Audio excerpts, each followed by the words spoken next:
ಸ್ವಾಗತ. ನಾವು ಅಧ್ಯಯನಕ್ಕೆ ತೆಗೆದುಕೊಂಡಿರುವಂತಹ ಗ್ರಂಥ ಮಾನವ ಎಲ್ಲಿಂದ ಹೇಗೆ ಮತ್ತು ಎಲ್ಲಿಗೆ.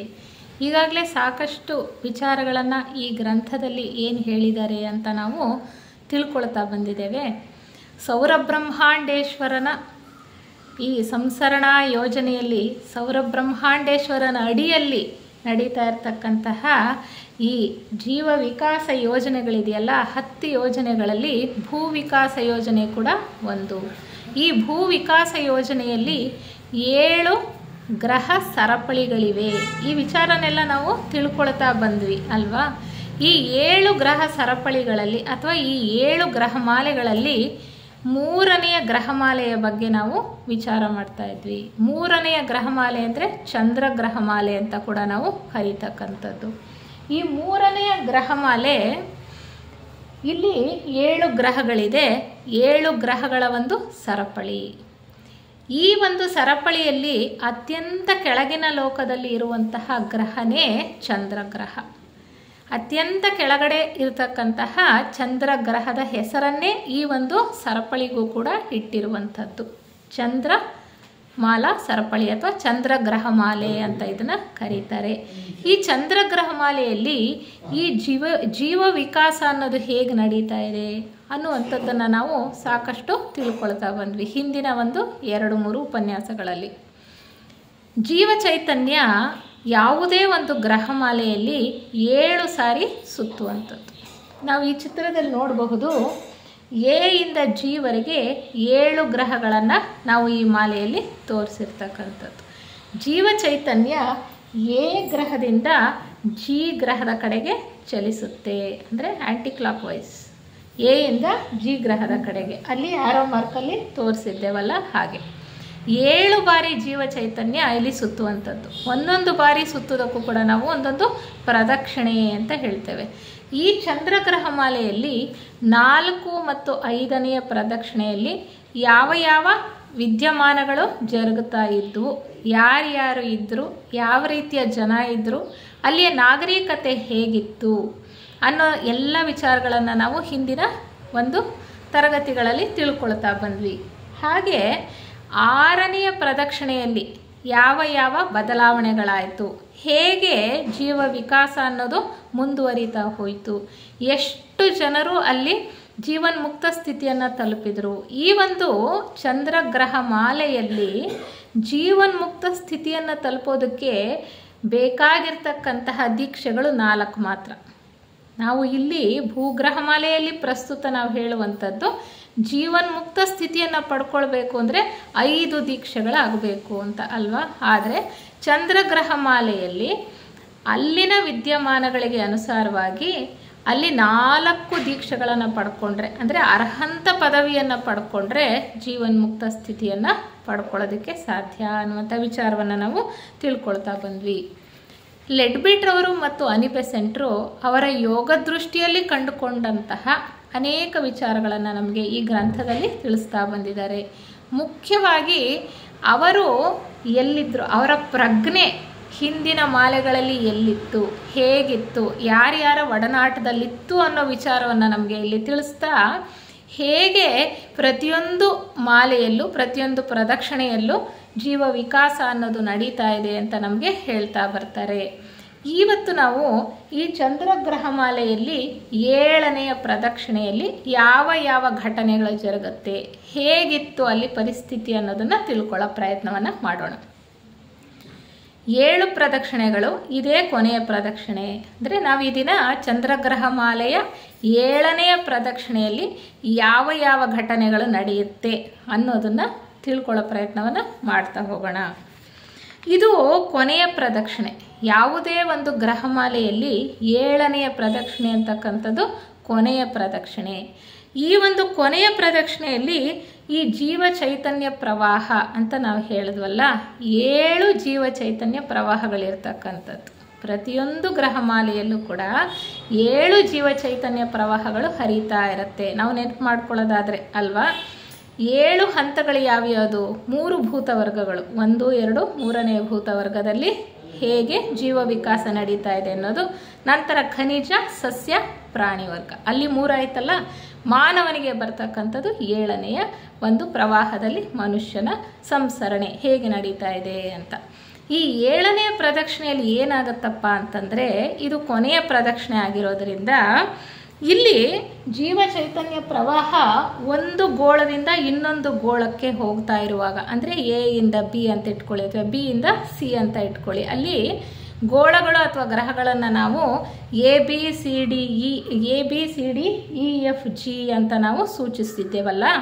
ಹಾಗೆ ಒಂದೊಂದು ಗೋಳದಿಂದ ಇನ್ನೊಂದು ಗೋಳಕ್ಕೆ ಬರುವಾಗ ಅನೇಕ ಆತ್ಮರುಗಳು ಗುಂಪು ಗುಂಪಲ್ಲಿ ಆ ಗ್ರಹಮಾಲೆಯನ್ನೇ ಬಿಡ್ತಾರಂತೆ. ಕೊನೆಯ ಪ್ರದಕ್ಷಿಣೆಯಲ್ಲಿ ಗುಂಪು ಗುಂಪಾಗಿ ಅನೇಕ ಆತ್ಮರುಗಳು ಆ ಗೋಳ ಮಾಲೆಯನ್ನೇ ಬಿಡ್ತಕ್ಕಂಥದ್ದು, ಗೋಳ ಮಾಲೆಯನ್ನೇ ಬಿಡ್ತಾರೆ ಅನ್ನುವಂಥದ್ದು ಹೇಳ್ತಾರೆ. ಇಲ್ಲಿ ಕೊನೆಯ ಪ್ರದಕ್ಷಿಣೆಯಲ್ಲಿ ಒಂದೊಂದು ಗೋಳವನ್ನು ಬಿಡುವಾಗಲೂ ಕೂಡ ಜೀವ ಚೈತನ್ಯ ಪ್ರವಾಹ ಅಲ್ಲಿರ್ತಕ್ಕಂತಹ ಜೀವಿಗಳು 2 ಗುಂಪುಗಳಾಗಿ ವಿಭಾಗ ಮಾಡಲ್ಪಡ್ತಾರೆ. 2 ಗುಂಪುಗಳಾಗಿ ಅವರನ್ನು ವಿಭಜನೆ ಮಾಡ್ತಾರೆ. ಒಂದು ಗುಂಪು ಇನ್ನೂ ಮುಂದಕ್ಕೆ ಹೋಗಿ ಹೆಚ್ಚು ವಿಕಾಸವನ್ನು ಪಡಿತಕ್ಕಂತಹ ಸಾಮರ್ಥ್ಯ ಇರುವಂತಹವರು. ಆದರೆ ಮುಂದಿನ ಗೋಳದಲ್ಲಿ ಇನ್ನೂ ಹೆಚ್ಚಿನ ಬೆಳವಣಿಗೆಯನ್ನು ಪಡೆಯೋದಕ್ಕೆ ಸಾಮರ್ಥ್ಯ ಇಲ್ಲದಲೇ ಇರತಕ್ಕಂಥವರು ಆ ಗೋಳ ಮಾಲೆಯನ್ನೇ ಬಿಟ್ಟು ಹೋಗ್ತಾರೆ. ಇದು ಕೊನೆಯ ಪ್ರದಕ್ಷಿಣೆ, ಎ ಗೋಳದಿಂದ ಪ್ರಾರಂಭ ಆಗ್ತಾ ಇದೆ. ಆದರೆ ಸಾಮರ್ಥ್ಯ ಇಲ್ದಲೇ ಇರ್ತಕ್ಕಂಥವ್ರನ್ನ ದೊಡ್ಡ ದೊಡ್ಡ ಗುಂಪುಗಳನ್ನು ಎ ಇಂದ ಬಿಗೆ ಬರೋ ಹೊತ್ತಿಗೆ ಸಾಕಷ್ಟು ಆತ್ಮರುಗಳು ಆ ಗೋಳ ಮಾಲೆಯನ್ನು ಬಿಟ್ಟು ಹೋಗ್ತಾರೆ. ಅದೇ ರೀತಿ ಬಿ ಇಂದ ಮತ್ತೆ ಸಿಗೆ ಬರುವ ಹೊತ್ತಿಗೆ ಮತ್ತಿನ್ನೊಂದು ದೊಡ್ಡ ಗುಂಪು ಆ ಗೋಳ ಮಾಲೆಯನ್ನು ಬಿಟ್ಟು ಹೋಗುತ್ತೆ. ಅದೇ ರೀತಿ ಸಿ ಇಂದ ಡಿಗೆ ಬರುವಾಗಲೂ ಕೂಡ ಒಂದು ದೊಡ್ಡ ಗುಂಪು ಆ ಮಾಲೆಯನ್ನೇ ಬಿಟ್ಟು ಹೋಗುತ್ತೆ. ಇನ್ನು ಮಿಕ್ಕವರು 2 ಭಾಗ ಮಾಡ್ತಾರಲ್ಲ, ಪ್ರತಿಯೊಂದು ಗೋಳದಲ್ಲೂ ಕೂಡ ಆ ಪ್ರದಕ್ಷಿಣೆಯಲ್ಲಿ ಆ ಗೋಳದಲ್ಲಿ ಸಂಸರಣೆ ಮುಗಿಯುವ ಹೊತ್ತಿಗೆ 2 ಭಾಗಗಳಾಗಿ ಜೀವರುಗಳನ್ನು ವಿಭಾಗ ಮಾಡಿ ಸಾಮರ್ಥ್ಯ ಇರುವವ್ರನ್ನ ಮುಂದಿನ ಗೋಳಕ್ಕೆ ಕಳಿಸ್ತಾರೆ.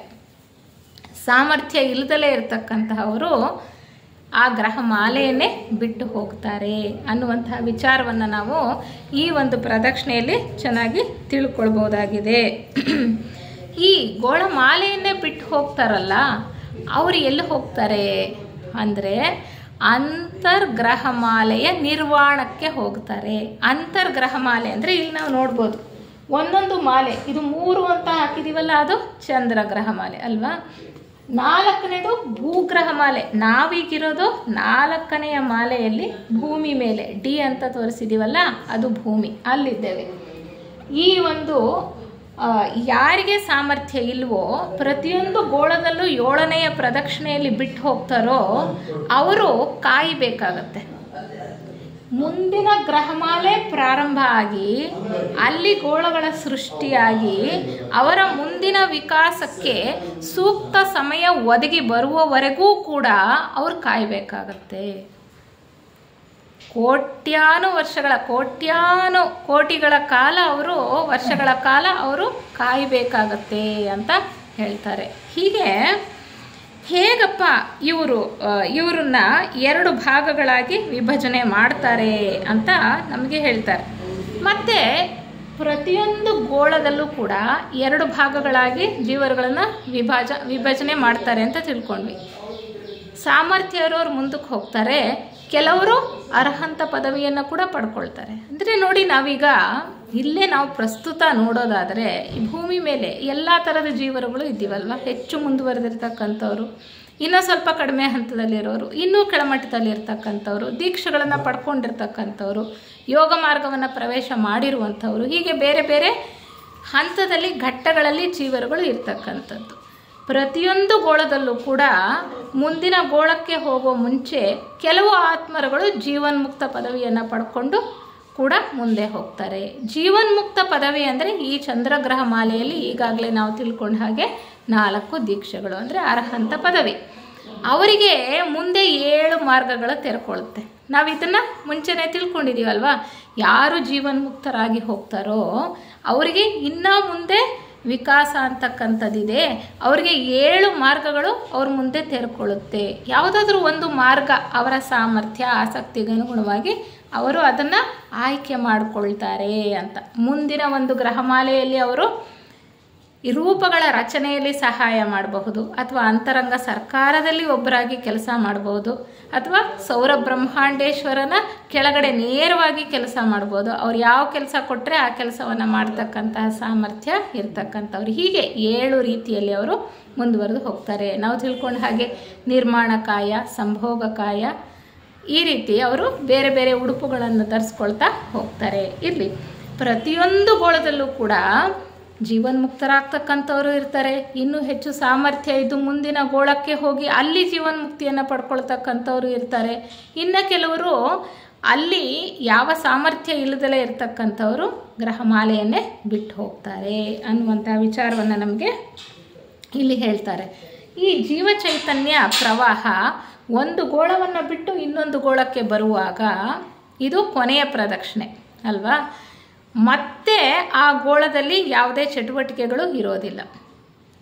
ಎ ಇಂದ ಜೀವ ಚೈತನ್ಯ ಪ್ರವಾಹ ಬಿ ಗೋಳಕ್ಕೆ ಬಂದಾಗ ಎ ಗೋಳ ಅಂತಕ್ಕಂಥದ್ದು ಕ್ಷೀಣವಾಗುತ್ತಾ ಬರುತ್ತೆ, ಅದು ನಿಷ್ಕ್ರಿಯವಾಗುತ್ತಾ ಬರುತ್ತೆ. ಇದು ಕೊನೆಯ ಪ್ರದಕ್ಷಿಣೆ ಆಗಿರೋದ್ರಿಂದ ಅದೇ ರೀತಿ ಬಿ ಇಂದ ಜೀವ ಚೈತನ್ಯ ಪ್ರವಾಹ ಸಿಗೆ ಬರುವಾಗ ಬಿ ಗೋಳ ನಿಷ್ಕ್ರಿಯವಾಗ್ತಾ ಹೋಗುತ್ತೆ, ಅದು ಲಯವಾಗ್ತಾ ಹೋಗುತ್ತೆ ಒಂದು ಹಂತದಲ್ಲಿ. ಅದೇ ರೀತಿ ಸಿ ಇಂದ ಡಿಗೆ ಬರುವಾಗ ಸಿ ಗೋಳವು ಕೂಡ ಲಯವಾಗ್ತಾ ಹೋಗುತ್ತೆ ಅನ್ನುವಂತಹ ವಿಚಾರವನ್ನು ನಾವು ಇಲ್ಲಿ ಗಮನಿಸಬೇಕಾಗತ್ತೆ.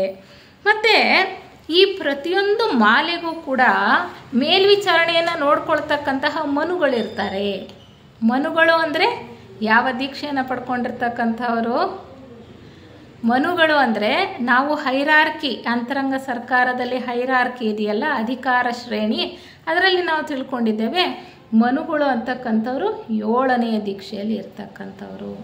ಬೋಧಿಸತ್ವರು ಕೂಡ 7ನೆಯ ದೀಕ್ಷೆಯಲ್ಲಿ ಇರ್ತಕ್ಕಂಥವ್ರು. ಮನುಗಳು ಇಲ್ಲಿ ಪ್ರತಿಯೊಂದು ಗೋಳ ಮಾಲೆಗೂ ಕೂಡ 2 ಮನುಗಳಿರ್ತಾರೆ. ಅಂದರೆ ಪೂರ್ತಿ ಗೋಳ ಮಾಲೆಗೆ ಒಂದೊಂದು ಗೋಳದಲ್ಲಿ ಒಂದೊಂದು ಮಹಾವಂಶಕ್ಕೂ ಬೇರೆ ಬೇರೆ ಮನುಗಳಿರ್ತಾರೆ. ಆದರೆ ಪೂರ್ತಿ ಗೋಳ ಮಾಲೆಗೆ ನಾವು ತಗೊಂಡಿದ್ದೆ ಆದರೆ ಪೂರ್ತಿ ಗೋಳ ಮಾಲೆಗೆ ಬೇರು ಮನು ಅಂತ ಒಬ್ರು ಇರ್ತಾರೆ. ಅಂದರೆ ಪ್ರಾರಂಭ ಆದಾಗ, ಗೋಳ ಮಾಲೆ ಪ್ರಾರಂಭ ಆದಾಗ ಮತ್ತು ಅದು ಪೂರ್ತಿ ಮುಗಿಯೋ ತನಕ ಆ ಉಸ್ತುವಾರಿನ ನೋಡ್ಕೊಳ್ತಕ್ಕಂಥವ್ರು ಬೇರು ಮನು, ಅಂದರೆ ರೂಟ್ ಮನು ಅಂತ ಕರೀತಾರೆ. ಆ ಎಲ್ಲ ಸಂಸರಣೆ ಮುಗಿದು ಎಲ್ಲ ಹಂತಗಳಲ್ಲಿ ಇರ್ತಕ್ಕಂಥ, ಈಗ 1ರಿಂದ 7 ಪ್ರವಾಹಗಳು ನೋಡಿದ್ವಲ್ಲ, ಭೂತವರ್ಗ ಎಲ್ಲನೂ ಕೂಡ ಯಾವ್ಯಾವ ಹಂತದಲ್ಲಿರುತ್ತೋ ಆ 7 ಪ್ರದಕ್ಷಿಣೆಗಳ ನಂತರ, ಅಂದರೆ 7 ಪ್ರದಕ್ಷಿಣೆಗಳಲ್ಲಿ ನಡೆದಂತಹ ವಿಕಾಸದ ಫಲ, ಅದನ್ನು ಬೇರು ಮನು ಬೀಜ ಮನುವಿಗೆ ಒಪ್ಪಿಸ್ತಕ್ಕಂಥದ್ದು, ಸೀಡ್ ಮನು ಅಂತ ಹೇಳ್ತಾರೆ.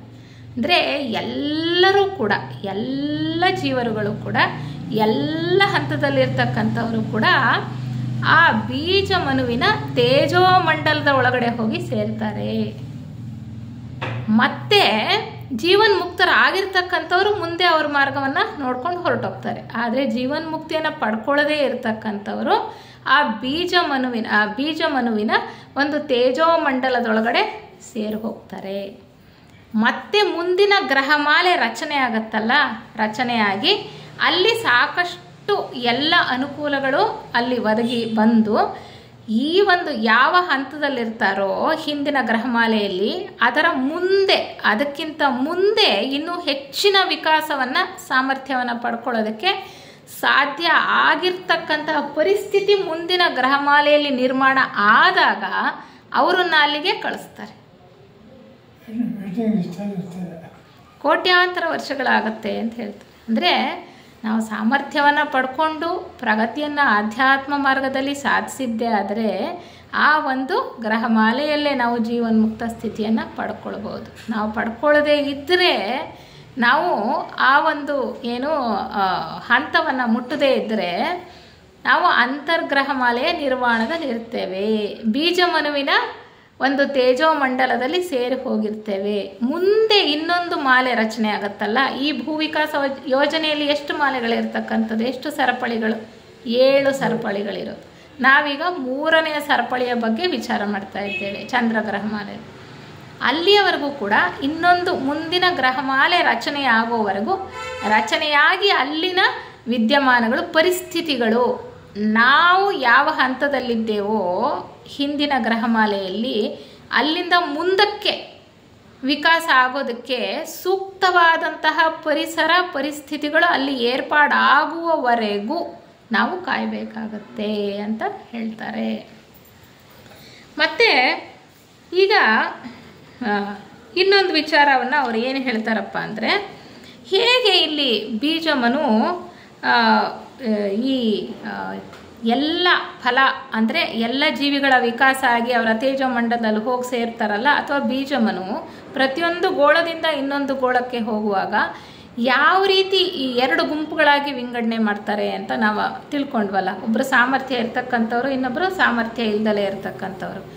ಬೀಜಮನು ಅವರ ಕಾಂತ ಶಕ್ತಿಯ ಮೂಲಕ ಈ ಒಬ್ಬೊಬ್ಬರನ್ನೇ ನೋಡಿ ಅಲ್ಲಿ ಸೆಲೆಕ್ಟ್ ಮಾಡೋದಿಲ್ಲ, ಅಲ್ಲಿ ಬರೋದಿಲ್ಲ. ಏಕೆಂದರೆ ಅವ್ರು ಹೇಗೆ ಅವರ ಪ್ರಜ್ಞಾವಲಯ ಹೇಗಿರುತ್ತೆ, ಅವ್ರು ಎಷ್ಟು ಮುಂದುವರೆದಿರ್ತಾರೆ, ಸಾಮರ್ಥ್ಯ ಇದೆ ಅಂತಕ್ಕಂಥದ್ದು ಆ ಕಾಂತಶಕ್ತಿಯ ಮೂಲಕನೇ ಅವ್ರು ತಿಳ್ಕೊಳ್ತಾರಂತೆ.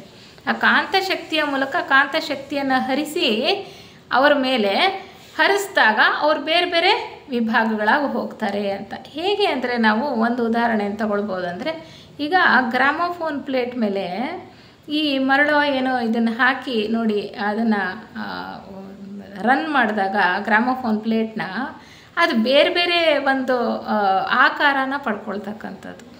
ಅಲ್ಲಿರ್ತಕ್ಕಂತಹ ಕಣಗಳು ಬೇರೆ ಬೇರೆ ಕಡೆಗೆ ಚದುರು ಹೋಗ್ತಕ್ಕಂಥದ್ದು.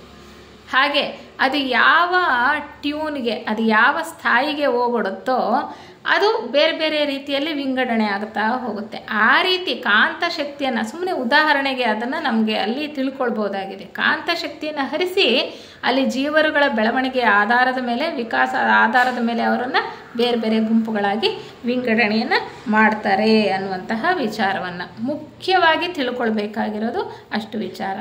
ಇನ್ನೊಂದು ವಿಚಾರ ಏನಪ್ಪ ಅಂದರೆ, ಈ ಚಂದ್ರಗ್ರಹ ಮಾಲೆಯಲ್ಲಿ 6ನೆಯ ಪ್ರದಕ್ಷಿಣೆ ಇದೆಯಲ್ಲ, 6ನೆಯ ಪ್ರದಕ್ಷಿಣೆಯಲ್ಲಿ ಪರೀಕ್ಷಾ ಕಾಲ. ನಾವೀಗ 7ನೇ ಪ್ರದಕ್ಷಿಣೆಯನ್ನು ವಿಚಾರ ಮಾಡ್ತಾ ಇದ್ದೇವೆ. 6ನೇ ಪ್ರದಕ್ಷಿಣೆಯಲ್ಲೇನೆ ಪರೀಕ್ಷಾ ಕಾಲ ಅಂತ ಇರುತ್ತೆ. ಅಲ್ಲಿ ತೇರ್ಗಡೆಯಾದವ್ರು ಮಾತ್ರ 7ನೇ ಪ್ರದಕ್ಷಿಣೆಯಲ್ಲಿ ಬರ್ತಾರೆ. ಅದಕ್ಕೂ ಮುಂಚೆನೇ ಹಿಂದಿನ ಪ್ರದಕ್ಷಿಣೆಯಲ್ಲೇ ಆ ಗ್ರಹಮಾಲೆಯನ್ನು ಬಿಟ್ಟು ಹೋದವ್ರು ಭಾಳ ಜನ ಇರ್ತಾರೆ. 7ನೇ ಪ್ರದಕ್ಷಿಣೆವರೆಗೂ ಎಲ್ಲರೂ ಇರ್ತಾರೆ ಅಂತ ಅಲ್ಲ. 4ನೇ ಪ್ರದಕ್ಷಿಣೆಯಲ್ಲೇ, 5ನೇ ಪ್ರದಕ್ಷಿಣೆಯಲ್ಲೇ, 6ನೇ ಪ್ರದಕ್ಷಿಣೆಯಲ್ಲೇ ಕೆಲವರು ಅಲ್ಲಿಂದ ಬಿಟ್ಟು ಹೋಗ್ಬೋದು. ಮುಖ್ಯವಾಗಿ 6ನೇ ಪ್ರದಕ್ಷಿಣೆಯಲ್ಲಿ ಪರೀಕ್ಷಾ ಕಾಲ ಅಂತ ಇರುತ್ತೆ. ಆ ಪರೀಕ್ಷಾ ಸಮಯದಲ್ಲಿ ಯಾರಿಗೆ ಸಾಮರ್ಥ್ಯ ಇಲ್ವೋ, ಅಲ್ಲಿ ಯಾರು ಪಾಸ್ ಆಗಲ್ವೋ, ತೇರ್ಗಡೆ ಆಗಲ್ವೋ, ಅವ್ರು ಆವಾಗಲೇ ಆ ಗ್ರಹಮಾಲೆಯನ್ನು ಬಿಟ್ಟು ಹೋಗಿರ್ತಾರೆ. ಅಂದರೆ 6ನೇ ಪ್ರದಕ್ಷಿಣೆಯಲ್ಲೇ ಆ ಗ್ರಹಮಾಲೆಯನ್ನು ಬಿಟ್ಟು ಹೋಗಿರ್ತಾರೆ. 7ನೇ ಪ್ರದಕ್ಷಿಣೆಗೆ ಬರಲ್ಲ. 7ನೇ ಪ್ರದಕ್ಷಿಣೆಯಲ್ಲೂ ಕೂಡ ಸಾಕಷ್ಟು ಆತ್ಮರುಗಳ ಗುಂಪುಗಳು ಒಂದೊಂದು ಗೋಳದಿಂದ ಇನ್ನೊಂದು ಗೋಳಕ್ಕೆ ಜೀವ ಚೈತನ್ಯ ಪ್ರವಾಹ ಹರಿದಾಗಲೂ ಕೂಡ ಆ ಗೋಳಮಾಲೆಯನ್ನೇ ಬಿಟ್ಟು ಹೋಗತಕ್ಕಂತಹ ಪರಿಸ್ಥಿತಿಯಲ್ಲಿ ಇರುವಂಥದ್ದು. ಈಗ ಇದಿಷ್ಟು ಮುಖ್ಯವಾಗಿರ್ತಕ್ಕಂಥ ವಿಚಾರ. ಆ 6ನೇ ಪ್ರದಕ್ಷಿಣೆಯಲ್ಲಿರ್ತಕ್ಕಂತಹ ವಿದ್ಯಮಾನಗಳಿತ್ತಲ್ಲ, ಆ ಪರಿಸ್ಥಿತಿಗಳೇನಿತ್ತಲ್ಲ, ಅದು ಈಗ ನಮ್ಮ ಭೂಗ್ರಹ ಮಾಲೆ ಇದೆಯಲ್ಲ, ನಾವು ಭೂಮಿ, ಈಗ ನಾವು 4ನೇ ಮಾಲೆಯಲ್ಲಿ ಇದ್ದೀವಲ್ಲ, ಇಲ್ಲಿ 5ನೆಯ ಪ್ರದಕ್ಷಿಣೆಯಲ್ಲೇ, 4ನೆಯ ಪ್ರದಕ್ಷಿಣೆಯಲ್ಲೇ ಗೊತ್ತಾಗ್ತಾ ಇದೆ. 6ನೇ ಪ್ರದಕ್ಷಿಣೆಯಲ್ಲಿ ಇದ್ದಿದ್ದು ಈಗ 5ನೆಯ ಪ್ರದಕ್ಷಿಣೆಯಲ್ಲೇ ನಮಗೆ ಗೊತ್ತಾಗ್ತಾ ಇದೆ ಅಂತ ಹೇಳ್ತಾರೆ. ಅಂದರೆ ಈಗ 5ನೇ ಪ್ರದಕ್ಷಿಣೆಯಲ್ಲಿ ನಾವಿದ್ದೇವೆ, 4ನೆಯ ಪ್ರದಕ್ಷಿಣೆಯಿಂದಲೇ ಈ ಪ್ರಕ್ರಿಯೆ ಪ್ರಾರಂಭ ಆಗಿಬಿಟ್ಟಿದೆ. ಅಲ್ಲಿಂದನೇ ಜೀವರುಗಳನ್ನು ಆರಿಸ್ತಕ್ಕಂತಹ ಒಂದು ಪ್ರಕ್ರಿಯೆ ಪ್ರಾರಂಭ ಆಗಿದೆ. ಅದಕ್ಕೆ ಹೇಳ್ತಾರಲ್ಲ, ಥಿಯೋಸಾಫಿಕಲ್ ಸೊಸೈಟಿಗೆ ಸೇರಿರ್ತಕ್ಕಂತಹ ಅನೇಕ ಸದಸ್ಯರುಗಳು ಒಳ್ಳೆಯ ಅವಕಾಶ ಇದೆ. ಅವರು ಸರಿಯಾದ ಮಾರ್ಗದಲ್ಲಿ ನಾವು ನಡ್ಕೊಂಡಿದ್ದೇ ಆದರೆ ನಾವು ಆಯ್ಕೆಯಾಗತಕ್ಕಂತಹ ಪರಿಸ್ಥಿತಿಗಳು, ಸಂದರ್ಭಗಳು ಬಹಳ ಹೆಚ್ಚಾಗಿದೆ ಅಂತ. ಅಂದರೆ ಹೊರಗಿನವ್ರು ಯಾರೂ ಆಗಲ್ಲ ಅಂತ ಅಲ್ಲ, ಎಲ್ಲರದ್ದು ಬೆಳವಣಿಗೆ ಇರುತ್ತೆ ಬೇರೆ ಬೇರೆ ರೀತಿಯಲ್ಲಿ. ಆದರೆ ಥಿಯೋಸಾಫಿಕಲ್ ಸೊಸೈಟಿ ಸದಸ್ಯರಾದಂತಹ ನಮಗೆ ಹೆಚ್ಚಿನ ಅವಕಾಶ ಇದೆ. ಯಾಕೆಂದರೆ ಇಲ್ಲಿ ಆಧ್ಯಾತ್ಮ ವಿಚಾರ ನಮಗೆ ಚೆನ್ನಾಗಿ ತಿಳಿಯಪಡಿಸಲಾಗ್ತಾ ಇದೆ. ಸಾಧನೆಯನ್ನು ಮಾಡ್ತಕ್ಕಂತಹ ಆಸಕ್ತಿ ನಮ್ಮಲ್ಲಿ ಹೆಚ್ಚಾಗಿರೋದ್ರಿಂದ ಇಲ್ಲಿ ನಮಗೆ ತೇರ್ಗಡೆಯಾಗಿ ಮುಂದೆ ಹೋಗಿ ಇನ್ನೂ ಹೆಚ್ಚು ವಿಕಾಸವನ್ನು ಹೊಂದತಕ್ಕಂತಹ ಅವಕಾಶಗಳು ಹೆಚ್ಚಾಗಿದೆ. ಅದಕ್ಕೆ ಹೇಳ್ತಾರೆ ನೋಡಿ, 6ನೇ ಮಹಾವಂಶಕ್ಕೆ ಆಯ್ಕೆ ಈಗಲೇ ನಡೀತಾ ಇದೆ ಅಂತ ಹೇಳುವಂಥದ್ದು ಅಲ್ವಾ. ನಾವು 5ನೆಯ ಪ್ರದಕ್ಷಿಣೆಯ 5ನೆಯ ಮಹಾವಂಶದಲ್ಲಿದ್ದೇವೆ. ಅಂದರೆ ಈ ಭೂ ಗ್ರಹ ಮಾಲೆಯಲ್ಲಿ ಮುಂದಿನ ಮಾಲೆ ಇರಲಿ. ಅಂದರೆ 4ನೆಯ ಮಾಲೆಯ ಪರಿಸ್ಥಿತಿ ಭೂಗ್ರಹದಲ್ಲಿ ಚಂದ್ರಗ್ರಹ ಮಾಲೆಯ 6ನೆಯ ಪ್ರದಕ್ಷಿಣೆಯ ಪರಿಸ್ಥಿತಿಗೆ ಸಮ ಅಂತ ಹೇಳ್ತಾರೆ. ಅಂದರೆ ಇನ್ನೂ ಇದು ಮುಂದೆ ಹೋಗಿದೆ ಅಲ್ವಾ. ಚಂದ್ರಗ್ರಹ ಮಾಲೆಯ 6ನೇ ಪ್ರದಕ್ಷಿಣೆಯಲ್ಲಿ ಇದ್ದಂತಹ ಪರಿಸ್ಥಿತಿ ಈಗ ಭೂಗ್ರಹ ಮಾಲೆಯ 4ನೆಯ ಪ್ರದಕ್ಷಿಣೆಯಲ್ಲೇ ಕಾಣಿಸ್ತಾ ಇದೆ ಅಂತ ಹೇಳುವಂಥದ್ದು. ಅಂದರೆ ಎಷ್ಟೋ ಜನ ಫಿಲ್ಟರ್ ಆಗಿ ಹೋಗ್ಬಿಟ್ಟಿದ್ದಾರೆ. ಈಗಾಗಲೇ 5ನೇ 4ನೆಯ ಪ್ರದಕ್ಷಿಣೆಯಲ್ಲಿ ನಾವಿದ್ದೇವೆ. ಈಗ ಇಲ್ಲಿ ನಾವು ನಡೀತಾ ಇರೋದು ಯಾವುದು? ಭೂಗ್ರಹ ಮಾಲೆಯಲ್ಲಿ 4ನೆಯ ಪ್ರದಕ್ಷಿಣೆಯಲ್ಲಿ 5ನೆಯ ಮಹಾವಂಶದಲ್ಲಿ ನಾವಿದ್ದೇವೆ. ಅಂದರೆ 6ನೆಯ ಪ್ರದಕ್ಷಿಣೆಯ ಚಂದ್ರಗ್ರಹ ಮಾಲೆಯ ಪರಿಸ್ಥಿತಿ ಈಗಿನ 4ನೆಯ ಪ್ರದಕ್ಷಿಣೆಯ ಪರಿಸ್ಥಿತಿಗೆ ಸಮ. ಅಂದರೆ ಈಗ ನಡೀತಾ ಇದೆ, ಈಗ ಆಯ್ಕೆ ಅಂತಕ್ಕಂಥದ್ದು ನಡೀತಾ ಇದೆ. ಅದನ್ನು ನಾವು ಚೆನ್ನಾಗಿ ಗಮನದಲ್ಲಿ ಇಟ್ಕೊಳ್ಬೇಕು. ಇದಿಷ್ಟು ಮುಖ್ಯವಾದ ವಿಚಾರಗಳಾದರೆ, ಹೇಗೆ 1ನೆಯ ಗ್ರಹ ಮಾಲೆ 1ನೆಯ ಗ್ರಹದಿಂದ 2ನೆಯ ಗ್ರಹಕ್ಕೆ ಹೋಗುವಾಗ ಯಾವ ಯಾವ ವ್ಯವಹಾರಗಳು ಅಥವಾ ಘಟನೆಗಳು ನಡೆಯುತ್ತೆ ಅನ್ನೋದು ಹೇಳ್ತಾರೆ. ನಾವು ಹಿಂದಿನ ತರಗತಿಯಲ್ಲಿ ಅಥವಾ ಅದರ ಹಿಂದಿನ ತರಗತಿಯಲ್ಲಿ ನಾವು ನೋಡ್ಕೊಂಡ್ವಿ. ಈಗ ಪ್ರಾಣಿಗಳಿಂದ ಮಾನವರಾಗುವಾಗ ಅಂದರೆ ವ್ಯಕ್ತೀಕರಣ ಹೊಂದುವಾಗ ಬೇರೆ ಬೇರೆ ಮಾರ್ಗಗಳಲ್ಲಿ ವ್ಯಕ್ತೀಕರಣ ಹೊಂದುತ್ತೇವೆ ಅನ್ನುವಂತಹ ವಿಚಾರವನ್ನು ನಮಗೆ ಹೇಳಿದ್ರು ಈ ಗ್ರಂಥದಲ್ಲಿ. ಸರಿಯಾದ ಮಾರ್ಗದಲ್ಲಿ ವ್ಯಕ್ತೀಕರಣ ಹೊಂದಿರತಕ್ಕಂಥವರು, ತಪ್ಪಾದ ಮಾರ್ಗದಲ್ಲಿ ವ್ಯಕ್ತೀಕರಣ ತಪ್ಪಾದ ಮಾರ್ಗದಲ್ಲಿ ಪ್ರಾಣಿಯಿಂದ ಮನುಷ್ಯ ಜನ್ಮಕ್ಕೆ ಬಂದಿರ್ತಾರೆ, ಸರಿಯಾದ ಮಾರ್ಗದಲ್ಲಿ ಪ್ರಾಣಿಯಿಂದ ಮನುಷ್ಯ ಜನ್ಮಕ್ಕೆ ಬಂದಿರತಕ್ಕಂಥವ್ರು. ಸರಿಯಾದ ಮಾರ್ಗದಲ್ಲಿ ಪ್ರಾಣಿಯಿಂದ ಮನುಷ್ಯ ಜನ್ಮಕ್ಕೆ ಬಂದಿದ್ದರೆ ಅವರ ವಿಕಾಸ ಅಂತಕ್ಕಂಥದ್ದು ಸರಿಯಾದ ಹಾದಿಯಲ್ಲಿ ಬಹಳ ಶೀಘ್ರವಾಗಿ ನಡೀತಾ ಹೋಗುತ್ತೆ. ಆದರೆ ತಪ್ಪಾದ ಮಾರ್ಗ ಅಂದರೆ ಯಾವುದು ಅಂದರೆ ಒಣಪ್ರತಿಷ್ಠೆ ಹೆಚ್ಚಾಗಿರುತ್ತೆ, ಅವರಲ್ಲಿ ರಸಭಾವಗಳು ಬೆಳೆದಿರೋಲ್ಲ. ಇವರು ಒಂದು ಗುಂಪು ಅಂತ ತಿಳ್ಕೊಂಡ್ವಿ 3 ಮಾರ್ಗಗಳಲ್ಲಿ. ಇನ್ನೊಂದು ಮಾರ್ಗ ಆ ಪ್ರಾಣಿಗಳಿದ್ದಾಗ ತುಂಬ ಮುಂದುವರೆದಿರ್ತಕ್ಕಂತಹ ಮಾನವರನ್ನು ನೋಡಿ ಅವ್ರ ಬಗ್ಗೆ ಬಹಳ ವಿಶೇಷವಾದಂತಹ ಆಸಕ್ತಿ ಮತ್ತು ಮೆಚ್ಚುಗೆಯನ್ನು ಅವರು ಬೆಳೆಸ್ಕೊಂಡಿರ್ತಾರೆ. ಆ ಗುಣ ಹೆಚ್ಚಾಗಿ ಅವರು ವ್ಯಕ್ತೀಕರಣಗೊಂಡಿರ್ತಾರೆ. ಅವರ ಪರಿಸ್ಥಿತಿ ಏನಾಗುತ್ತೆ ಅಂತ ಹೇಳ್ತಾರೆ. ಇನ್ನೊಂದು 3ನೆಯ ಮಾರ್ಗ ಇದೆಯಲ್ಲ, ತಪ್ಪು ದಾರಿಯಲ್ಲಿ ವ್ಯಕ್ತೀಕರಣಗೊಂಡಂತಹ 3ನೇ ಗುಂಪಿನವರು ಹೇಗಪ್ಪ ಅಂದರೆ ಅತಿಯಾದ ಭಯದಿಂದ, ಪ್ರಾಣಿ ವರ್ಗದಲ್ಲಿದ್ದಾಗ ಅತಿಯಾದ ಭಯದಿಂದ ಅಥವಾ ಅತಿಯಾದ ದ್ವೇಷದಿಂದ, ಅತಿಯಾದ ಕೋಪದಿಂದ ಆ ಭಾವೋದ್ರೇಕಕ್ಕೆ ಒಳಗಾಗದಾಗ ಅವರು ವ್ಯಕ್ತೀಕರಣಗೊಂಡು ಮನುಷ್ಯ ಜನ್ಮಕ್ಕೆ ಬಂದಿರ್ತಾರೆ. ಈ ರೀತಿ ಬಂದಿರತಕ್ಕಂಥವ್ರನ್ನ 3 ಭಾಗಗಳು ಅಂತ ಹೇಳ್ತಾರೆ. ಅವ್ರ ಪರಿಸ್ಥಿತಿ ಏನಾಗುತ್ತೆ ಅಂತ ಇಲ್ಲಿ ಹೇಳ್ತಾ ಹೋಗ್ತಾರೆ. ಅಂದರೆ ಈ ಒಣಪ್ರತಿಷ್ಠೆಯ ಮೂಲಕ ವ್ಯಕ್ತೀಕರಣಗೊಂಡಿದ್ದವರು ಅಂದರೆ ಇದು ತಪ್ಪು ಮಾರ್ಗದಲ್ಲಿ ವ್ಯಕ್ತೀಕರಣಗೊಂಡಂಥವ್ರು. ಅಂದರೆ ಅತಿಯಾದ ಜಂಬ, ಅತಿಯಾದ ಸ್ವಾರ್ಥ, ಅತಿಯಾದಂತಹ ಪ್ರತಿಷ್ಠೆ ಇದ್ದಂತಹವರು. ಆ ರೀತಿಯ ಮನುಷ್ಯರಿಗೆ ಹೇಗಿರುತ್ತೆ ಅಂದರೆ ಅವರ ತೇಜೋಮಂಡಲ ಅಂದರೆ ಅವರ ಪ್ರಭೆ ಅಂತ ಹೇಳ್ತೀವಲ್ಲ, ಅದು ಕಿತ್ತಳೆ ಬಣ್ಣದಲ್ಲಿ ಇರುತ್ತಂತೆ. ಅದಕ್ಕೆ ಹೇಳ್ತಾರೆ ಕಿತ್ತಳೆ ಬಣ್ಣದ ತೇಜೋಮಂಡಲಗಳನ್ನು ಹೊಂದಿದ್ದಂತಹ ಆತ್ಮರುಗಳು ಎ ಗೋಳದಿಂದ ಬಿ ಗೋಳಕ್ಕೆ ಹೋಗಲ್ಲ. ಏಕೆಂದರೆ ಅವ್ರಿಗೆ ಅಷ್ಟು ಮುಂದುವರಿಯೋದಕ್ಕೆ ಸಾಮರ್ಥ್ಯ ಇರೋದಿಲ್ಲ. ಯಾಕೆಂದರೆ ಅವರು ಆ ಮನಸ್ಸು ಅಂತಕ್ಕಂಥದ್ದು ಇದೆಯಲ್ಲ, ಅಲ್ಲಿ ತುಂಬ ಗಡುಸಾದಂತಹ ಚಿಪ್ಪನ್ನು ಅವರು ಸೃಷ್ಟಿ ಮಾಡ್ಕೊಂಡಿರ್ತಾರೆ. ಯಾಕೆಂದರೆ ಅವರಲ್ಲಿ ಈ ರಾಗಭಾವಗಳು ಹೆಚ್ಚಾಗಿ ಬೆಳೆದಿರಲ್ಲ. ಮನಸ್ಸು ಭಾಳ ಬೆಳೆದು ಅದು ಅತಿಯಾದಿ ಗಡುಸಾಗಿರುತ್ತೆ. ಅದು ಯಾವಾಗಲೂ ಬಾಗುವಂತಹ ಗುಣ ಇರಬೇಕು. ಆವಾಗ ವಿಕಾಸಕ್ಕಾಗಲಿ ಬೆಳವಣಿಗೆಗಾಗಲಿ ಅವಕಾಶ ಇರುತ್ತೆ ಅಂತ ಹೇಳ್ತಾರೆ. ಅದಕ್ಕೆ ಹೇಳ್ತಾರೆ ಒಣಪ್ರತಿಷ್ಠೆಯ ಮೂಲಕ ವ್ಯಕ್ತೀಕರಣಗೊಂಡಿರ್ತಾರೆ. ಅಂದರೆ ಅತಿಯಾದ ಅಹಂಕಾರ, ಅತಿಯಾದ ಸ್ವಾರ್ಥ ಇರ್ತಕ್ಕಂತಹ ಜನರು.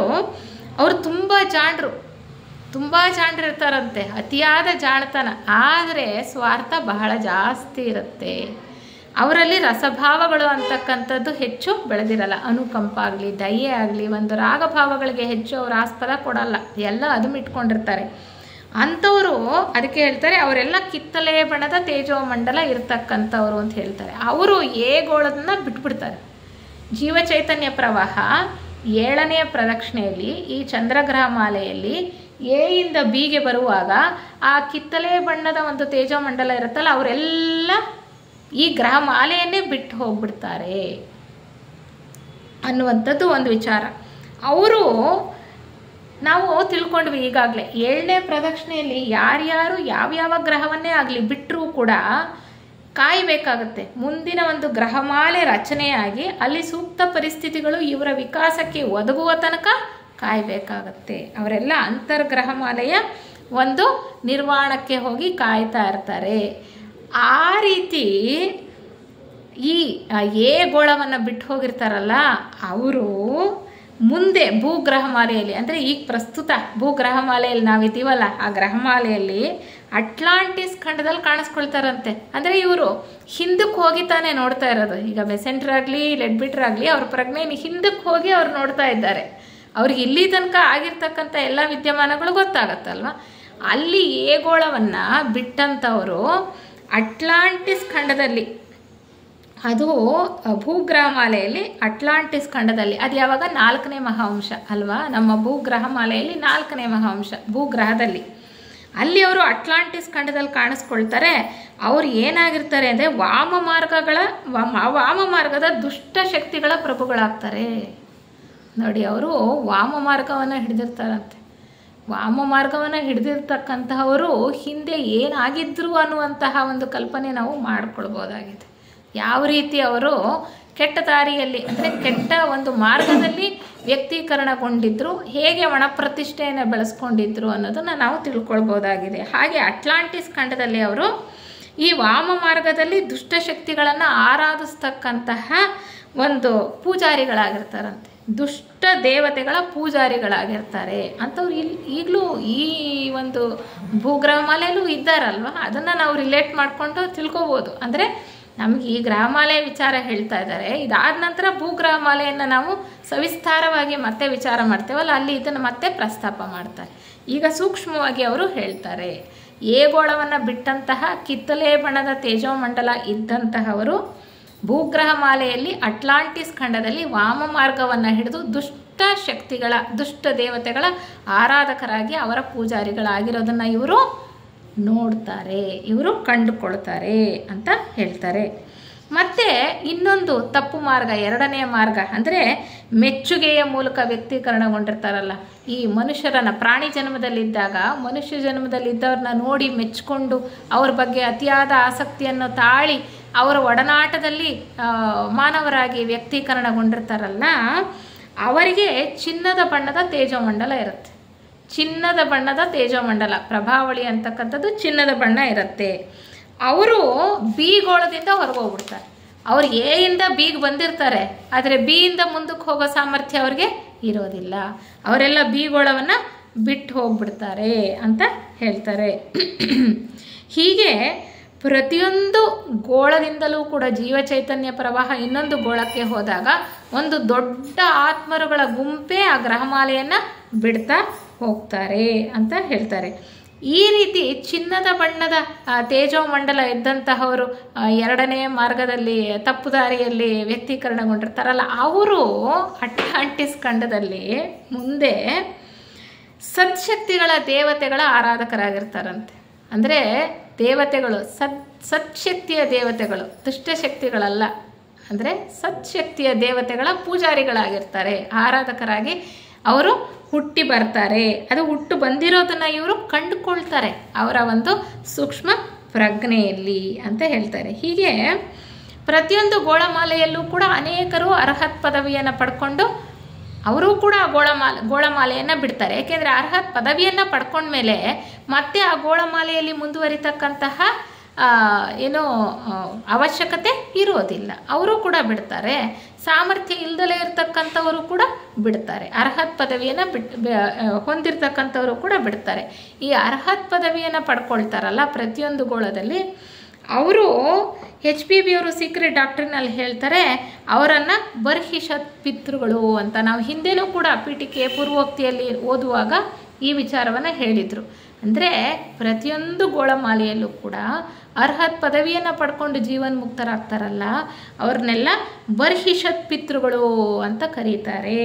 ಇಲ್ಲಿ ಚಂದ್ರ ಗ್ರಹ ಮಾಲೆಯಲ್ಲಿ ಅರ್ಹತ್ ಪದವಿಯನ್ನು ಪಡ್ಕೊಂಡು ಅಂದರೆ ಜೀವನ್ಮುಕ್ತಿಯನ್ನು ಪಡ್ಕೊಂಡು ಹೋಗ್ತಕ್ಕಂಥವ್ರನ್ನ ಚಂದ್ರಗ್ರಹ ಪ್ರಭುಗಳು ಅಂತ ಕರೀತಾರೆ. ಇವರು ಮುಂದಿನ ಗೋಳಮಾಲೆಯಲ್ಲಿ ಅಂದರೆ ಈ ಭೂಗ್ರಹ ಮಾಲೆಯಲ್ಲಿ ಅನೇಕ ಕೆಲಸಗಳನ್ನು ವಹಿಸ್ಕೊಂಡು ಅವರು ಕೆಲಸ ಮಾಡ್ತಾರೆ ಅನ್ನುವಂಥ ವಿಚಾರವನ್ನು ಹೇಳ್ತಾರೆ. ಪ್ರತಿಯೊಂದು ಗೋಳವನ್ನು ಬಿಟ್ಟ ನಂತರ ಜೀವ ಚೈತನ್ಯ ಪ್ರವಾಹ ಆ ಗೋಳ ಲಯವಾಗ್ತಾ ಹೋಗುತ್ತೆ. ಅದೇ ರೀತಿ ಈ ಮೂರನೇ ಮಾಲೆಯಲ್ಲಿ ಎ ಗೋಳವನ್ನು ಬಿಟ್ಟು ಬಿ ಗೋಳಕ್ಕೆ ಜೀವ ಚೈತನ್ಯ ಬಂದಾಗ ಎ ಗೋಳ ಏನಾಗುತ್ತೆ, ಲಯವಾಗ್ತಾ ಹೋಗುತ್ತೆ. ಅದೇ ರೀತಿ ಈ ಭೂಗ್ರಹ ಮಾಲೆ ಇದೆಯಲ್ಲ, ಅಲ್ಲಿ ಎ ಗೋಳ ರಚನೆ ಆಗ್ತಾ ಹೋಗುತ್ತಂತೆ. ಅಲ್ಲಿ ಲಯವಾಗ್ತಾ ಹೋಗುತ್ತೆ, ಇಲ್ಲಿ ರಚನೆಯಾಗ್ತಾ ಹೋಗುತ್ತೆ ಅನ್ನುವಂಥ ವಿಚಾರ. ಇನ್ನೊಂದು ವಿಚಾರವನ್ನು ನಮಗೆ ಇಲ್ಲಿ ಅವರು ಹೇಳ್ತಾರೆ. ಮತ್ತು ಯಾವುದೇ ಒಂದು ಗ್ರಹಮಾಲೆಯಲ್ಲಿ ಮನುಷ್ಯರು ಯೋಗ ಮಾರ್ಗದ ಕಡೆ ತಿರುಗಿ ಮುಂದುವರಿಬೇಕು ಅಂತ ಅಂದರೆ ಆ ಗ್ರಹಮಾಲೆಯಲ್ಲಿ ಪ್ರಾಣಿಗಳ ವ್ಯಕ್ತೀಕರಣ ಹೊಂದೋದು ಬಹುಮಟ್ಟಿಗೆ ನಿಂತು ಹೋಗಿರಬೇಕು. ಅಂದರೆ ಪ್ರಾಣಿ ವರ್ಗದಿಂದ ಮನುಷ್ಯ ವರ್ಗಕ್ಕೆ ಬರ್ತಕ್ಕಂತಹ ಪ್ರಕ್ರಿಯೆ ನಿಂತು ಹೋಗಿರುತ್ತೆ. ಆ ಹಂತದಲ್ಲಿ ಹೆಚ್ಚಿನ ಯೋಗ ಮಾರ್ಗದಲ್ಲಿ ಪ್ರಗತಿಯನ್ನು ಸಾಧಿಸೋದಕ್ಕೆ ಮನುಷ್ಯರಿಗೆ ಅವಕಾಶ ಆಗುತ್ತೆ. ಪ್ರಾಣಿ ವರ್ಗದಿಂದ ಪ್ರಪ್ರಥಮವಾಗಿ ಮನುಷ್ಯ ವರ್ಗಕ್ಕೆ ಬರ್ತಕ್ಕಂಥವ್ರಿಗೆ ಪ್ರಾಣಿ ಸ್ವಭಾವ ಹೆಚ್ಚಾಗಿರುತ್ತೆ. ಅವರ ಒಡನಾಟದಲ್ಲಿ ಅಥವಾ ಅವರೇ ಹೆಚ್ಚಾಗಿ ತುಂಬಿಕೊಂಡಿರುವಾಗ ಒಂದು ಗೋಳದಲ್ಲಿ ಸನ್ಮಾರ್ಗದಲ್ಲಿ ನಡೀತಕ್ಕಂಥವ್ರಿಗೆ ಅಡಚಣೆಗಳು ಜಾಸ್ತಿ, ಅವರು ಹೋಗೋದಕ್ಕೆ ಸರಿಯಾದ ಮಾರ್ಗದಲ್ಲಿ ಆಗೋದಿಲ್ಲ. ಆ ಒಂದು ಉದ್ದೇಶದಿಂದ ಅವ್ರು ಏನು ಹೇಳ್ತಾರೆ, ಯಾವುದೇ ಒಂದು ಗ್ರಹಮಾಲೆಯಲ್ಲಿ ಯಾವುದೇ ಒಂದು ಗೋಳದಲ್ಲಿ ಮನುಷ್ಯ ಯೋಗ ಮಾರ್ಗದಲ್ಲಿ ಮುಂದುವರಿಬೇಕಾದ್ರೆ, ಹೆಚ್ಚಿನ ಪ್ರಗತಿಯನ್ನು ಸಾಧಿಸಬೇಕಾದ್ರೆ ಪ್ರಾಣಿಗಳು ವ್ಯಕ್ತೀಕರಣ ಹೊಂದೋದು ನಿಂತು ಹೋಗಿರಬೇಕು, ಆಲ್ಮೋಸ್ಟ್ ನಿಂತು ಹೋಗಿರಬೇಕು ಅನ್ನುವಂಥ ವಿಚಾರವನ್ನು ಹೇಳ್ತಾರೆ. ಆವಾಗ ಮಾತ್ರ ಮನುಷ್ಯರಿಗೆ ಯೋಗ ಮಾರ್ಗದ ಪ್ರವೇಶ ದ್ವಾರ ತೆರೆದುಕೊಳ್ಳುತ್ತೆ ಅಂತ ಒಂದು ಹೇಳ್ತಾರೆ.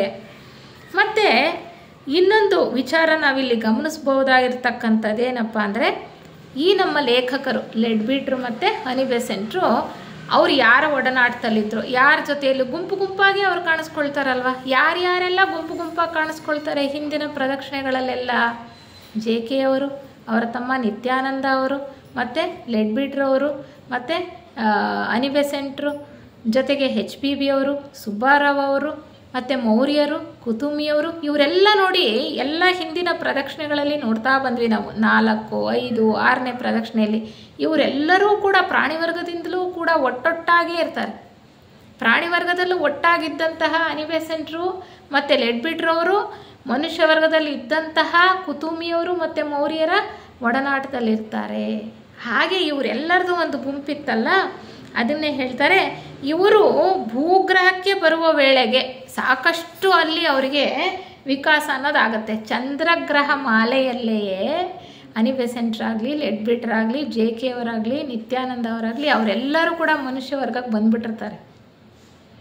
ಅವರು 4ನೇ ಪ್ರದಕ್ಷಿಣೆಯಲ್ಲಿ ಪ್ರಾಣಿಗಳಾಗಿರ್ತಾರೆ, 5ನೇ ಪ್ರದಕ್ಷಿಣೆಯಲ್ಲಿ ಹೆಚ್ಚು ಮುಂದುವರೆದ ಪ್ರಾಣಿಗಳಾಗಿರ್ತಾರೆ. ನಾವು ನೆನಪು ಮಾಡ್ಕೊಳ್ಳೋದೇ ಆದರೆ 6ನೇ ಪ್ರದಕ್ಷಿಣೆಯಲ್ಲಿ ಕಾಡು ಮನುಷ್ಯರಾಗಿ ಹುಟ್ಟಿರ್ತಾರೆ. 7ನೇ ಪ್ರದಕ್ಷಿಣೆಯಲ್ಲಿ ಸಾಕಷ್ಟು ಪ್ರಗತಿಯನ್ನು ಸಾಧಿಸ್ತಾರೆ. ಮತ್ತು ಅಷ್ಟಾದಮೇಲೆ ಅವರು ಕೂಡ ಚಂದ್ರ ಗ್ರಹವನ್ನು ಬಿಡುವಾಗ ಅವರು ಎಲ್ಲ ಬಂದ್ಬಿಡ್ತಾರೆ. ಅಲ್ಲಿ ಮುಂದುವರಿಯೋದಕ್ಕೆ ಅವ್ರಿಗೂ ಕೂಡ ಹೆಚ್ಚಿನ ಸಾಮರ್ಥ್ಯ ಇರೋದಿಲ್ಲ. ನಂತರ ಭೂಗ್ರಹಮಾಲೆ ರಚನೆ ಆಗುತ್ತಲ್ಲ, ಅಲ್ಲಿ ಭೂಮಿ ಗ್ರಹದಲ್ಲಿ ಅವರು ಹುಟ್ಟು ಬರ್ತಾರಲ್ಲ, ಅಷ್ಟೊತ್ತಿಗೆ ಅವರು ಸಾಕಷ್ಟು ಬೆಳೆದಿರ್ತಾರೆ. ಅವರ ಕಾರಣ ಶರೀರ ಅನ್ನೋದು ಚೆನ್ನಾಗಿ ರಚನೆ ಆಗಿರುತ್ತೆ. ಮನುಷ್ಯನಿಗೆ ಪ್ರಾಣಿ ವರ್ಗದಿಂದ ಮನುಷ್ಯ ವರ್ಗಕ್ಕೆ ಬಂದಾಗ ಕಾರಣ ದೇಹ ಅಂತಕ್ಕಂಥದ್ದು ರಚನೆ ಆಗುತ್ತೆ ಅಲ್ವಾ. ನಾವು ತಿಳ್ಕೊಂಡಿದ್ದೀವಿ ಕಾರಣ ಶರೀರ ಅಥವಾ ಕಾರಣ ದೇಹ ರಚನೆ ಆಗೋದೇ ಮನುಷ್ಯ ವರ್ಗಕ್ಕೆ ಬಂದಾಗ. ಅದಕ್ಕೆ ಮುಂಚೆ ಪ್ರಾಣಿಗಳಿದ್ದಾಗ ಸಮೂಹಾತ್ಮದಲ್ಲಿ ವಿಕಾಸ ಅನ್ನೋದು ನಡೀತಾ ಇರುತ್ತೆ. ಇಲ್ಲಿ ವ್ಯಕ್ತಿ ಅಥವಾ ಪ್ರತ್ಯೇಕ ಆತ್ಮ ಸೃಷ್ಟಿಯಾಗ್ತಕ್ಕಂಥದ್ದು ಮತ್ತು ಕಾರಣ ದೇಹದ ರಚನೆ ಆಗುವಂಥದ್ದು.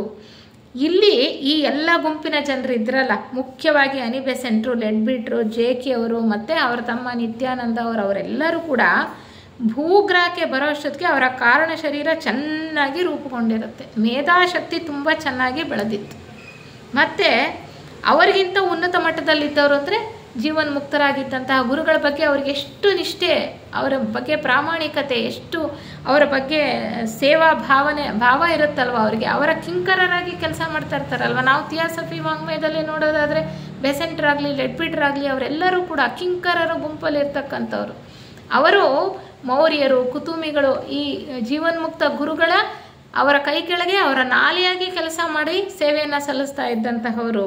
ಅವರಿಗೆ ಹೇಳ್ತಾರೆ, ಆಗ ಭೂಗ್ರಹಕ್ಕೆ ಬರೋ ಅಷ್ಟೊತ್ತಿಗೆ ಅವರಿಗೆ ಆ ಕಾರಣ ಶರೀರ ಚೆನ್ನಾಗಿ ರಚನೆ ಆಗಿರುತ್ತೆ. ಮತ್ತು ಈ ಭಾವೋದ್ವೇಗಗಳೆಲ್ಲವೂ ಕೂಡ ರಸಭಾವಗಳಾಗಿ ಮಾರ್ಪಟ್ಟಿರುತ್ತೆ. ರಸಭಾವಗಳು ಅಂತಂದರೆ ಪ್ರೀತಿ, ಕರುಣೆ, ದಯೆ ಅನ್ನುವಂತಹ ಉನ್ನತ ಒಂದು ಭಾವಗಳು ಅವರಲ್ಲಿ ಚೆನ್ನಾಗಿ ವಿಕಾಸ ಆಗಿರುತ್ತೆ. ಅದಕ್ಕೆ ಇವ್ರನ್ನೆಲ್ಲರನ್ನೂ ಕೂಡ ಕಿಂಕರರ ಗುಂಪು ಅಂತ ಹೇಳ್ತಾರೆ. ಕಿಂಕರರ ಗುಂಪು ಅನ್ನೋ ವಿಚಾರನೇ ನಮ್ಮ ಥಿಯಾಸಫಿ ಒಂದು ವಾಂಗ್ಮಯದಲ್ಲಿ ಒಂದು ಪುಸ್ತಕ ಇದೆ, ಕಿಂಕರರ ಗುಂಪು ಅಂತ. ಅವರೆಲ್ಲರೂ ಕೂಡ ಈ ಜೀವನ್ಮುಕ್ತ ಮಹಾತ್ಮರ ಕೈ ಕೆಳಗಡೆ ಅನೇಕ ಘಟ್ಟಗಳಲ್ಲಿ ಈ ವಿಕಾಸವನ್ನು ಹೊಂದಿ ಯೋಗ ಮಾರ್ಗದಲ್ಲಿ ಕೆಲಸ ಮಾಡ್ತಾ ಅವರಿಗೆ ಸಹಾಯಕರಾಗಿ ಮಾನವ ಕೋಟಿಯ ಸೇವೆಗಾಗಿ ಅಥವಾ ಕಲ್ಯಾಣಕ್ಕಾಗಿ ಕೆಲಸ ಮಾಡ್ತಾ ಇರ್ತಕ್ಕಂಥವ್ರು. ಇವರೆಲ್ಲರೂ ಕೂಡ ಸರಿಯಾದ ಮಾರ್ಗದಲ್ಲಿ ವ್ಯಕ್ತೀಕರಣ ಹೊಂದಿರ್ತಾರೆ. ನಾವು ಹಿಂದೆನೇ ತಿಳ್ಕೊಂಡ್ವಿ, ಲೆಡ್ಬಿಟ್ರು ಯಾವ ಥರ ವ್ಯಕ್ತೀಕರಣಗೊಂಡ್ರು, ಬೆಸೆಂಟ್ರು ಯಾವ ಥರ ವ್ಯಕ್ತೀಕರಣಗೊಂಡ್ರು, ಯಾವ ಹಂತದಲ್ಲಿ, ಯಾವ ಘಟನೆಯಲ್ಲಿ, ಯಾರ ಸಾಂಗತ್ಯದಲ್ಲಿ ಅವರು ವ್ಯಕ್ತೀಕರಣಗೊಂಡ್ರು ಅನ್ನೋದು ಕೂಡ ನಾವು ಹಿಂದೆನೇ ತಿಳ್ಕೊಂಡ್ವಿ. ಅದು ಮತ್ತೆ ವಿಚಾರ ಮತ್ತೆ ಮಾಡೋದು ಅವಶ್ಯಕತೆ ಇಲ್ಲ, ಏಕೆಂದರೆ ಈಗಾಗಲೇ ನಾವು ತಿಳ್ಕೊಂಡಿದ್ದೇವೆ. ಮತ್ತು ಈ 7ನೆಯ ಪ್ರದಕ್ಷಿಣೆಗೆ ಬರುವ ಹೊತ್ತಿಗೆ ಅವರ ಚರ್ಮದ ಬಣ್ಣ ನೀಲಿ ಬಣ್ಣ ಆಗಿರುತ್ತಂತೆ. ಈಗ 6ನೇ ಪ್ರದಕ್ಷಿಣೆಯಲ್ಲಿ ನಾವು ನೋಡಿದ್ವಿ, ಬೆಸೆಂಟ್ರಾಗಲಿ ಅಥವಾ ಮತ್ತು ಲೆಡ್ಬಿಟ್ರಾಗಲಿ ಅವರ ಚರ್ಮದ ಬಣ್ಣ ಕಂದು ಬಣ್ಣ ಇರುತ್ತೆ, ಮಣ್ಣಿನ ಬಣ್ಣ ಇರುತ್ತೆ. ಆಗ ಅವರ ಒಡನಾಟದಲ್ಲಿದ್ದಂತಹ ಕುತುಮಿಯವರು ಮತ್ತು ಮೌರ್ಯರ ಚರ್ಮದ ಬಣ್ಣ ನೀಲಿ ಬಣ್ಣ ಇರುತ್ತೆ.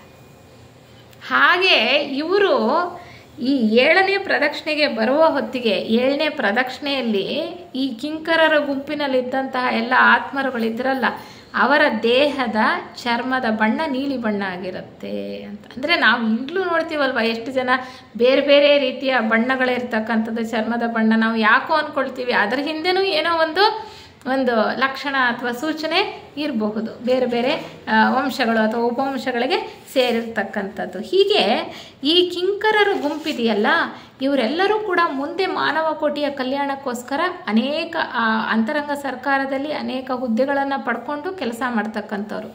ಇವರನ್ನೆಲ್ಲರನ್ನೂ ಕೂಡ ವ್ಯವಸ್ಥಿತವಾಗಿ ಅಲ್ಲಿಂದನೇ ವಿಕಾಸವನ್ನು ಹೊಂದತಕ್ಕಂತಹ ಯೋಜನೆಯನ್ನು ಹಾಕಿರ್ತಾರೆ. ಯಾರು? ಮನುಗಳು. ಯಾರು ಆ ಮಾಲೆಯ ಮನುಗಳು? ಬೇರು ಮನುವೇ ಎಲ್ಲ ವಿದ್ಯಮಾನಗಳನ್ನು ನೋಡ್ಕೊಳ್ಳೋದು. ಅಲ್ಲಿ ಸಂಸರಣೆ ಮುಗಿಯೋ ಹೊತ್ತಿಗೆ ಎಲ್ಲ ಫಲವೂ ಕೂಡ ಹೋಗಿ ಬೀಜ ಮನುವಿನಲ್ಲಿ ಸೇರ್ಕೊಳ್ತಕ್ಕಂಥದ್ದು.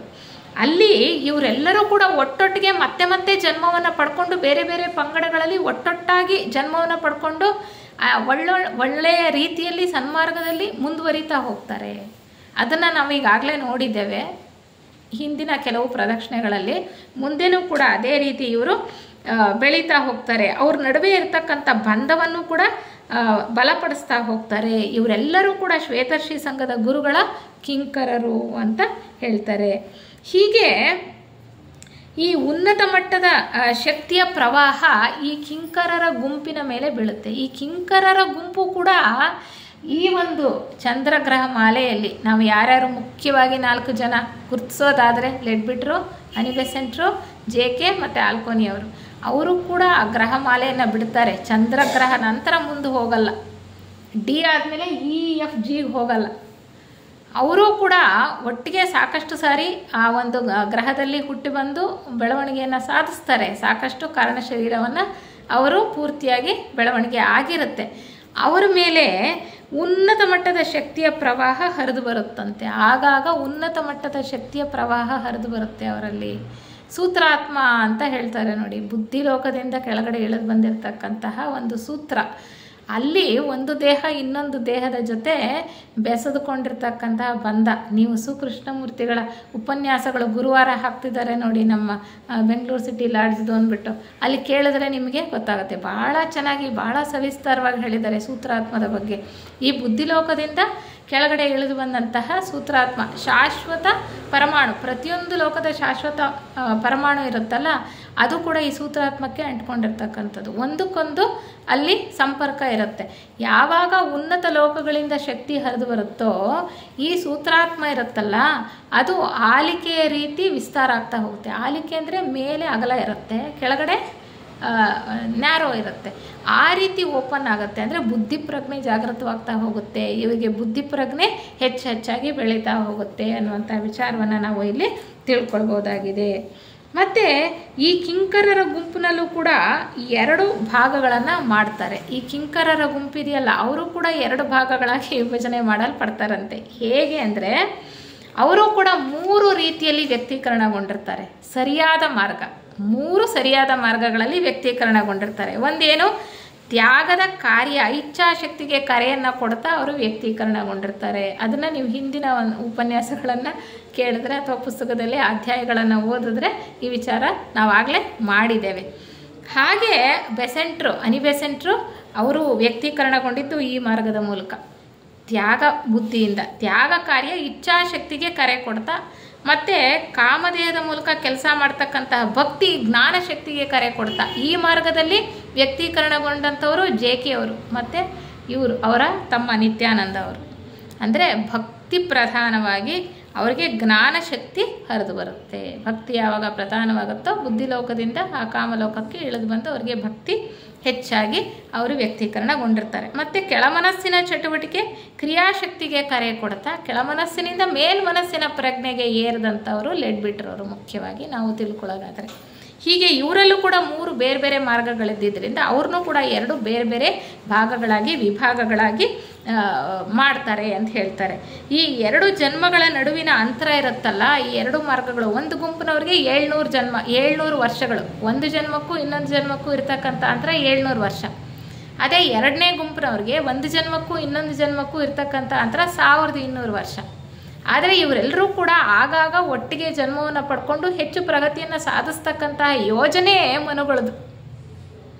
ಆ ರೀತಿ ಅವರು ಹುಟ್ಟತಕ್ಕಂತಹ ಏರ್ಪಾಡನ್ನು ಮಾಡ್ತಾರೆ. ನೋಡಿ, ನಾವು ಅಂದ್ಕೊಳ್ತೀವಿ ಅದೇ ನಾವು ನಮ್ಮ ಬೆಳವಣಿಗೆಯ ಆಧಾರದ ಮೇಲೆ, ನಮ್ಮ ಆಸಕ್ತಿಗಳ ಆಧಾರದ ಮೇಲೆ, ನಮ್ಮ ಸಾಧನೆಯ ಆಧಾರದ ಮೇಲೆ ನಾವು ಕೂಡ ಕೆಲವು ಆತ್ಮರುಗಳ ಜೊತೆ ಹೆಚ್ಚು ಸಾಂಗತ್ಯವನ್ನು ಇಟ್ಕೊಳ್ತಕ್ಕಂಥದ್ದು, ಮತ್ತೆ ಮತ್ತೆ ಅದೇ ಕುಟುಂಬದಲ್ಲಿ ಹುಟ್ಟು ಬರೋದು ಅಥವಾ ಮತ್ತೆ ಮತ್ತೆ ಅದೇ ಜೀವರುಗಳ ಜೊತೆಯಲ್ಲಿ ಹುಟ್ಟತಕ್ಕಂಥದ್ದು ಪ್ರಕ್ರಿಯೆ ಅಂತಕ್ಕಂಥದ್ದು ಇದ್ದೇ ಇದೆ, ಯಾವಾಗಲೂ ಕೂಡ ಇದೆ ಅನ್ನುವಂಥ ವಿಚಾರವನ್ನು ನಾವು ತಿಳ್ಕೊಳ್ಬೋದಾಗಿದೆ. ಇದೊಂದು ವಿಚಾರವನ್ನು ಅವರು ನಮಗೆ ಹೇಳ್ತಾ ಬರ್ತಾರೆ. ಮತ್ತು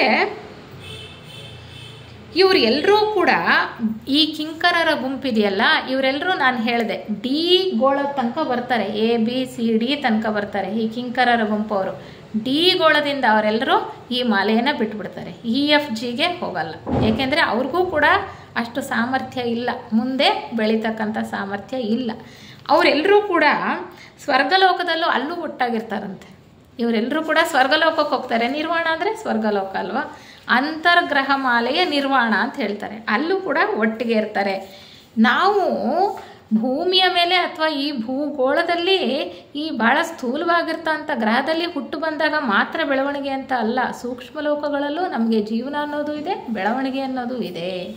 ಅಲ್ಲಿ ಇವರಿಗೆ ಇನ್ನೂ ಕೂಡ ಹೆಚ್ಚು ಸಹಾಯ ಒದಗುತ್ತೆ. ಏಕೆಂದರೆ ಸರಿಯಾದ ರೀತಿಯಲ್ಲಿ ಅವ್ರು ಹೋಗ್ತಾ ಇರೋದರಿಂದ ಆ ಒಂದು ಉನ್ನತ ಮಟ್ಟದಲ್ಲಿ ಇರ್ತಕ್ಕಂತಹ ಶಕ್ತಿ ಸಾಮರ್ಥ್ಯಗಳು ಬೀಜ ಮನುವಿನಿಂದ ಇವ್ರ ಮೇಲೆ ವರ್ಷಿಸಲ್ಪಡ್ತಾವಂತೆ. ಅಲ್ಲೂ ಕೂಡ ಅವರಿಗೆ ಬೆಳವಣಿಗೆ ಅಂತಕ್ಕಂಥದ್ದು ಆಗ್ತಾ ಇರುತ್ತೆ ಅಂತ ಹೇಳ್ತಾರೆ. ಆದರೆ ಒಂದು ಹಂತದಲ್ಲಿ ಇವರೆಲ್ಲರೂ ಕೂಡ ಪರಸ್ಪರ ಸ್ನೇಹಿತರಾಗಿ ಒಟ್ಟೊಟ್ಟಿಗೆ ಜನ್ಮವನ್ನು ಪಡ್ಕೊಳ್ತಾ ಇದ್ರಲ್ಲ, ಅವರು ಕೂಡ ಬೇರೆ ಬೇರೆ ಆಗಿ ಈ ಗೋಳವನ್ನು ಬಿಡುವಾಗ ಬೇರೆ ಬೇರೆ ಗುಂಪುಗಳಲ್ಲಿ ಮತ್ತೊಂದು ಗ್ರಹಮಾಲೆಗೆ ಹೋಗೋದಕ್ಕೆ ಸಿದ್ಧತೆಯನ್ನು ಮಾಡಿಕೊಳ್ಬೇಕಾಗತ್ತೆ. ಅದನ್ನು ಇಲ್ಲಿ ಈ ಗ್ರಂಥದಲ್ಲಿ ಹೇಗೆ ವಿವರಣೆಯನ್ನು ಕೊಡ್ತಾರೆ ಅಂದರೆ, ಪ್ರಯಾಣ ಮಾಡಬೇಕಾಗಿರ್ತಕ್ಕಂಥ ದೋಣಿ ಅಥವಾ ಹಡಗಾಗಿ ಅವರು ಕಾಯ್ತಾ ಇರ್ತಾರೆ ಅಂತ ಹೇಳ್ತಾರೆ. ಬೇರೆ ಬೇರೆ ದೋಣಿ ಅಥವಾ ಹಡಗಲ್ಲಿ ಅವರು ಪ್ರಯಾಣ ಮಾಡ್ತಾರೆ ಅಂತ ಅವ್ರು ಸೂಚ್ಯವಾಗಿ ಹೇಳ್ತಾರೆ. ಅಲ್ಲಿ ಯಾವುದು ದೋಣಿ ಇರಲ್ಲ, ಹಡಗು ಇರಲ್ಲ. ಆ ರೀತಿ ಬೇರೆ ಬೇರೆ ಗುಂಪುಗಳಲ್ಲಿ ಅವರು ಒಂದು ಮಾಲೆಯಿಂದ ಇನ್ನೊಂದು ಮಾಲೆಗೆ ಹೋಗ್ತಕ್ಕಂತಹ ಒಂದು ಪ್ರಕ್ರಿಯೆ ನಡೆಯುತ್ತೆ ಅಂತ ಹೇಳ್ತಾರೆ. ಆ ರೀತಿಯ ಒಂದು ಪ್ರಕ್ರಿಯೆಯಲ್ಲಿ ಒಂದು ಹಡಗಲ್ಲಿ ಇವ್ರು ನೋಡ್ತಾರೆ. ಯಾರು? ಲೆಡ್ಬಿಟ್ರ್ ಅವರು ಮತ್ತು ಅನಿ ಬೆಸೆಂಟ್ರು. ಅವರ ಉನ್ನತ ಪ್ರಜ್ಞೆಯಲ್ಲಲ್ವ ಅವ್ರು ನೋಡ್ತಾ ಇದ್ದಿದ್ದು, ಇವೆಲ್ಲ ಬರೆದಿರೋದಿಲ್ಲ, ಅವರು ಉನ್ನತ ಪ್ರಜ್ಞೆಯಲ್ಲಿ ಕಂಡುಕೊಂಡಂಥ ವಿಚಾರಗಳನ್ನು. ಒಂದು ಹಡಗಲ್ಲಿ ಮನುಗಳು ಮತ್ತು ಬೋಧಿಸತ್ವರು ಇರ್ತಾರಂತೆ. ಇರ್ತಾರೆ. ಈಗ ಚೌಹಾನ್ರು ಮತ್ತು ಗುರುಗಳಾಗಿರುವವರು ಇರ್ತಾರೆ. ಅಂದರೆ 7ನೇ ದೀಕ್ಷೆಯಲ್ಲಿ ಇದ್ದವರು ಒಂದು ಹಡಗಲ್ಲಿ ಇದ್ದರು, 6ನೇ ದೀಕ್ಷೆಯಲ್ಲಿ ಇದ್ದವರು ಇದ್ದರು. ಅವ್ರ ಜೊತೆಯಲ್ಲಿದ್ದಂಥ ಎಷ್ಟೋ ಜನ ಶಿಷ್ಯರು ಕೂಡ ಆ ಹಡಗಲ್ಲಿದ್ದರು. ಅಂದರೆ ಒಟ್ಟೊಟ್ಟಿಗೆ ಪ್ರಯಾಣ ಮಾಡ್ತಾರೆ ಅಂತ. ಇನ್ನೊಂದು ಹಡಗಲ್ಲಿ ಈಗ ಗುರುಗಳಾಗಿರ್ತಕ್ಕಂಥವ್ರು, ಈಗ ಅಂದರೆ ಭೂಗ್ರಹಮಾಲೆಯಲ್ಲಿ ನಾವು ನೋಡ್ತಾ ಇದ್ದೀವಲ್ಲ, ಗುರುಗಳು ಅಂತ ಕರಿತೀವಲ್ಲ, ಗುರುಗಳಾಗಿದ್ದಾರೆ ಅಂದರೆ 6ನೇ ದೀಕ್ಷೆಯಲ್ಲಿ ಹೋದಾಗ ಮಾತ್ರನೇ ಗುರುಗಳು ಅಂತ ಕರೆಯೋದು. 5ನೇ ದೀಕ್ಷೆಯಲ್ಲಿ ಇರುವವರೆಗೂ ಜೀವನ್ಮುಕ್ತರು ಅವರು. ಆದರೆ ಶಿಷ್ಯರನ್ನು ಸ್ವೀಕಾರ ಮಾಡೋದಾಗಲಿ, ಶಿಷ್ಯರನ್ನು ಮಾರ್ಗದರ್ಶನ ಕೊಟ್ಟು ನಡೆಸೋದಾಗಲಿ 6ನೇ ದೀಕ್ಷೆಗೆ ತಲುಪದ ಮೇಲೆ ಮಾತ್ರ ಅದು ಸಾಧ್ಯ. ಅವರನ್ನು ಗುರುಗಳು ಅಂತ ಕರೆಯೋದು. ಆ ಗುರುಗಳು ಮತ್ತು ಅವ್ರ ಶಿಷ್ಯರು ಇನ್ನೊಂದು ಹಡಗಲ್ಲಿ ಇರ್ತಾರಂತೆ. ಅವ್ರು ಹೇಳ್ತಾರೆ, ಆ ಹಡಗುಗಳಲ್ಲಿ ನಾವು ಇದ್ವಿ ಅಂತ. ಯಾರು? ಬೆಸೆಂಟ್ರು ಮತ್ತು ಲೆಡ್ಬಿಟ್ರ್ ಅವರು. ನೋಡಿ ಹಾಗೆ ಆ ಥರ ಅವ್ರು ಹೇಳ್ತಾರೆ. ಡಿ ಗೋಳದಲ್ಲಿ ಈಗ ಪ್ರಸ್ತುತ ಅಂದರೆ ಭೂಮಿಯ ಮೇಲೆ ನಾವೇನು ಹೇಳ್ತೀವೋ ವೈವಸ್ವತ ಮನು ಮತ್ತು ಬೋಧಿಸತ್ವರು ಮೈತ್ರೇಯರು ಅಂತ ನಾವೆಲ್ಲ ಈಗ ಥಿಯಾಸಫಿ ವಾಂಗ್ಮಯದಲ್ಲಿ ವಿಚಾರ ಮಾಡ್ತೀವಲ್ಲ, ವೈವಸ್ವತ ಮನು ಮತ್ತು ಬೋಧಿಸತ್ವರು ಅವರು ಡಿ ಗೋಳ ಅಂದರೆ ಚಂದ್ರಗೋಳ, ಆ ಚಂದ್ರಗ್ರಹ ಮಾಲೆಯ ಚಂದ್ರಗೋಳದಲ್ಲಿ ಒಟ್ಟಿಗೆ ಇರ್ತಾರಂತೆ. ಅದನ್ನು ಇವ್ರು ನೋಡ್ತಾರೆ ಅವರ ಪ್ರಜ್ಞೆಯಲ್ಲಿ, ಅವರು ಒಟ್ಟಿಗೆ ಇದ್ದದ್ದನ್ನು ಕಂಡುಕೊಳ್ತಾರೆ. ಅವರು ಡಿ ಗೋಳವನ್ನು ಬಿಡಲ್ಲ. ಡಿ ಗೋಳವನ್ನು ಬಿಟ್ಟ ಮೇಲೆ ಗೋಳ ಮಾಲೆಯನ್ನು ಬಿಡಲ್ಲ. ಅವ್ರು ಮತ್ತೆ EFG ಹೋಗ್ತಾರಂತೆ. ಅಂದರೆ ಈಗ ವೈವಸ್ವತಮನು ಮತ್ತು ಬೋಧಿಸತ್ವರಾಗಿದ್ದಾರಲ್ಲ, ಅವ್ರಿಗೆ ಚಂದ್ರಗ್ರಹ ಮಾಲೆಯಲ್ಲಿ ಡಿ ಗೋಳವನ್ನು ಬಿಟ್ಟ ನಂತರವೂ ಕೂಡ ವಿಕಾಸವನ್ನು ಹೊಂದತಕ್ಕಂಥ ಸಾಮರ್ಥ್ಯ ಇತ್ತು. ಅವರು EFG ಗೋಳಕ್ಕೆ ಹೋಗ್ತಾರೆ. ಇವರೆಲ್ಲ ಕಿಂಕರರ ಗುಂಪೆಲ್ಲ ಏನಾಯಿತು? ಅವರು ಬಿಟ್ಬಿಡ್ತಾರೆ. ಆ ಗ್ರಹಮಾಲೆಯನ್ನು ಬಿಡಬೇಕಾಗಿ ಬರುತ್ತೆ. ಹೀಗೆ ಈ ಡಿ ಗೋಳದಲ್ಲಿದ್ದಂತಹ ಬಹುಸಂಖ್ಯಾತ ಜನರಲ್ಲಿ ಈ ಕೆಳಕಂಡ ಗುಂಪುಗಳಿರ್ತವೆ ಅಂತ ಹೇಳ್ತಾರೆ. ಎಷ್ಟು ಗುಂಪುಗಳಿರ್ತವೆ? ಕಿಂಕರರ ಗುಂಪು ಒಂದು, ಅವ್ರು ಕೂಡ ಬಿಡ್ತಾರೆ ಅಲ್ವಾ ಗ್ರಹಮಾಲೆಯನ್ನು, ನಾವು ಅದರ ಬಗ್ಗೆ ತಿಳ್ಕೊಂಡ್ವಿ. ಇನ್ನೊಂದು ಗುಂಪು ಯೋಗ ಮಾರ್ಗವನ್ನು ಸಮೀಪಿಸುತ್ತಿರುವವರ ಆತ್ಮಗಳ ಒಂದು ದೊಡ್ಡ ಗುಂಪು. ಅವರೆಲ್ಲ ಸೇವಾ ಮಾರ್ಗಕ್ಕೆ ಸೇರಿರ್ತಕ್ಕಂಥವರು, ಆದರೆ ಯೋಗ ಮಾರ್ಗವನ್ನು ಪ್ರವೇಶಿಸುವಷ್ಟು ಬೆಳೆದಿರೋದಿಲ್ಲ. ಅವ್ರದ್ದು ಒಂದು ಗುಂಪು. ಮತ್ತು 3ನೇ ಗುಂಪು ಹೇಳ್ತಾರೆ, ಬಹಳ ಒಳ್ಳೆಯ ಜನರ ದೊಡ್ಡ ಗುಂಪು. ಒಳ್ಳೆಯ ಜನ ಸರಿಯಾದ ರೀತಿಯಲ್ಲಿ ಜೀವನ ಮಾಡ್ತಾ ಇರ್ತಾರೆ, ಆದರೆ ಸೇವಾ ಮನೋಭಾವ ಇರಲ್ಲ, ಯೋಗ ಮಾರ್ಗದ ಕಡೆಗೆ ತಿರುಗಿರೋದಿಲ್ಲ. ಅವ್ರದ್ದು ಒಂದು ಗುಂಪು. ಈ ಥರ ಗುಂಪುಗಳು ನಾವು ಈಗಲೂ ಕಾಣ್ಬೋದಲ್ವ ಭೂಗ್ರಹದ ಮೇಲೆ. ನಾವು ಇಮ್ಯಾಜಿನ್ ಮಾಡ್ಕೊಳ್ಳೋದಾದರೆ ಆಗಲೂ ಆ ಥರ ಇದ್ರು ಅಂತ. ಮತ್ತು ಎದ್ದು ಕಾಣಿಸುವ ಆತ್ಮರ ಗುಂಪು ಅಂದರೆ ತುಂಬ ಮೇಧಾಶಕ್ತಿ, ಬಹಳ ಬುದ್ಧಿವಂತಿಕೆ ಇರುತ್ತೆ. ಜಾಣತನ ಅಂದರೆ ಈ ಇಂಟೆಲೆಕ್ಚುಯಲ್ ಅಂತ ನಾವು ಹೇಳ್ತೀವಿ ನೋಡಿ, ಅಂಥ ಇಂಟೆಲೆಕ್ಚುಯಲ್ ಪೀಪಲ್ ಇರ್ತಾರಲ್ಲ ಅವರು. ಎದ್ದು ಕಾಣಿಸುವ ಆತ್ಮರ ಗುಂಪು ಅಂದರೆ ಉನ್ನತ ಮಟ್ಟಕ್ಕೆ ಬೆಳೆದ ಮೇಧಾಶಕ್ತಿ, ಭವಿಷ್ಯದಲ್ಲಿ ಪ್ರಭಾವಶಾಲಿಗಳಾಗಿ ನಾಯಕತ್ವವನ್ನು ವಹಿಸ್ತಕ್ಕಂಥವ್ರು. ಆದರೆ ಅವ್ರನ್ನ ಸೇವೆಗೆ ಅರ್ಪಿಸ್ಕೊಂಡಿಲ್ಲ. ಬಹಳ ಬುದ್ಧಿವಂತರು, ಸೇವಾ ಮನೋಭಾವ ಇಲ್ಲ, ಸೇವೆಗೆ ಅವರು ಅರ್ಪಿಸ್ಕೊಂಡಿಲ್ಲ, ಯೋಗ ಮಾರ್ಗದ ಕಡೆ ತಿರುಗಿಲ್ಲ. ನೋಡಿ, ಬುದ್ಧಿವಂತರಾದ ತಕ್ಷಣಕ್ಕೆ ಯೋಗ ಮಾರ್ಗದಲ್ಲಿ ಮುಂದುವರೆದಿರ್ತಾರೆ ಅನ್ನೋದು ತಪ್ಪು. ನಮಗೆ ಮೇಧಾಶಕ್ತಿ ಚೆನ್ನಾಗಿದೆ ಅಂದ ತಕ್ಷಣಕ್ಕೆ ನಾವು ಯೋಗ ಮಾರ್ಗದಲ್ಲಿ ಬೆಳೆದಿದ್ದೀವಿ ಅಂತ ಹೇಳೋದಲ್ಲ. ಮೇಧಾಶಕ್ತಿ ಕಡಿಮೆ ಇದ್ದರೂ ಕೂಡ ಸೇವಾ ಮನೋಭಾವ ಅನ್ನೋದು, ನಿಸ್ವಾರ್ಥತೆ ಅನ್ನೋದನ್ನು ಯಾರು ಚೆನ್ನಾಗಿ ಬೆಳೆಸ್ಕೊಂಡಿರ್ತಾರೋ ಅವ್ರು ಮಾತ್ರ ಯೋಗ ಮಾರ್ಗದಲ್ಲಿ ಹೋಗೋದಕ್ಕೆ ಸಾಧ್ಯ. ಹೆಚ್ಚು ಮೇಧಾಶಕ್ತಿ ಬುದ್ಧಿವಂತಿಕೆ ಅಲ್ಲ, ಆ ಸೇವಾ ಮನೋಭಾವ ಅಂತಕ್ಕಂಥದ್ದು ಬಹಳ ಮುಖ್ಯ ಯೋಗ ಮಾರ್ಗದಲ್ಲಿ ಮುಂದುವರಿಯೋದಕ್ಕೆ. ಇನ್ನೊಂದು ಗುಂಪು ಹೇಳ್ತಾರೆ, ಒಳ್ಳೆಯ ಜನ, ಧಾರ್ಮಿಕ ಪ್ರವೃತ್ತಿಯವರು, ಧರ್ಮ ಕಾರ್ಯಗಳಲ್ಲಿ ಇರ್ತಕ್ಕಂಥವ್ರು, ವ್ಯಾಪಾರಿಗಳು, ಸೈನಿಕರು ಎಲ್ಲರೂ ಕೂಡ ಇರ್ತಾರೆ. ಅವ್ರಿಗೆ ಏನಪ್ಪ ಅಂದರೆ ಸ್ವಂತ ಬೆಳವಣಿಗೆ ಬಗ್ಗೆ ಹೆಚ್ಚು ಗಮನ. ಸ್ವಂತ ಬೆಳವಣಿಗೆ, ನಾನು ಬೆಳಿಬೇಕು, ನಾನು ಹೆಚ್ಚು ಚೆನ್ನಾಗಿರಬೇಕು ಅನ್ನೋದು. ಮತ್ತು ಪ್ರಗತಿಯ ಆಲೋಚನೆ, ಯೋಗ ಮಾರ್ಗದ ಆಶಯ ಅವರಿಗೆ ಖಂಡಿತವಾಗ್ಲೂ ಇಲ್ಲ.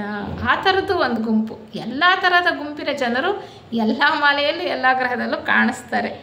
ಮತ್ತು ಇನ್ನೊಂದು ಗುಂಪು ಏನು ಹೆಚ್ಚು ಬೆಳೆದಲೇ ಇರತಕ್ಕಂಥ ಅವಿದ್ಯಾವಂತರ ಜನರ ಗುಂಪು. ಅವಿದ್ಯಾವಂತರದ ಒಂದು ದೊಡ್ಡ ಗುಂಪಿರುತ್ತೆ.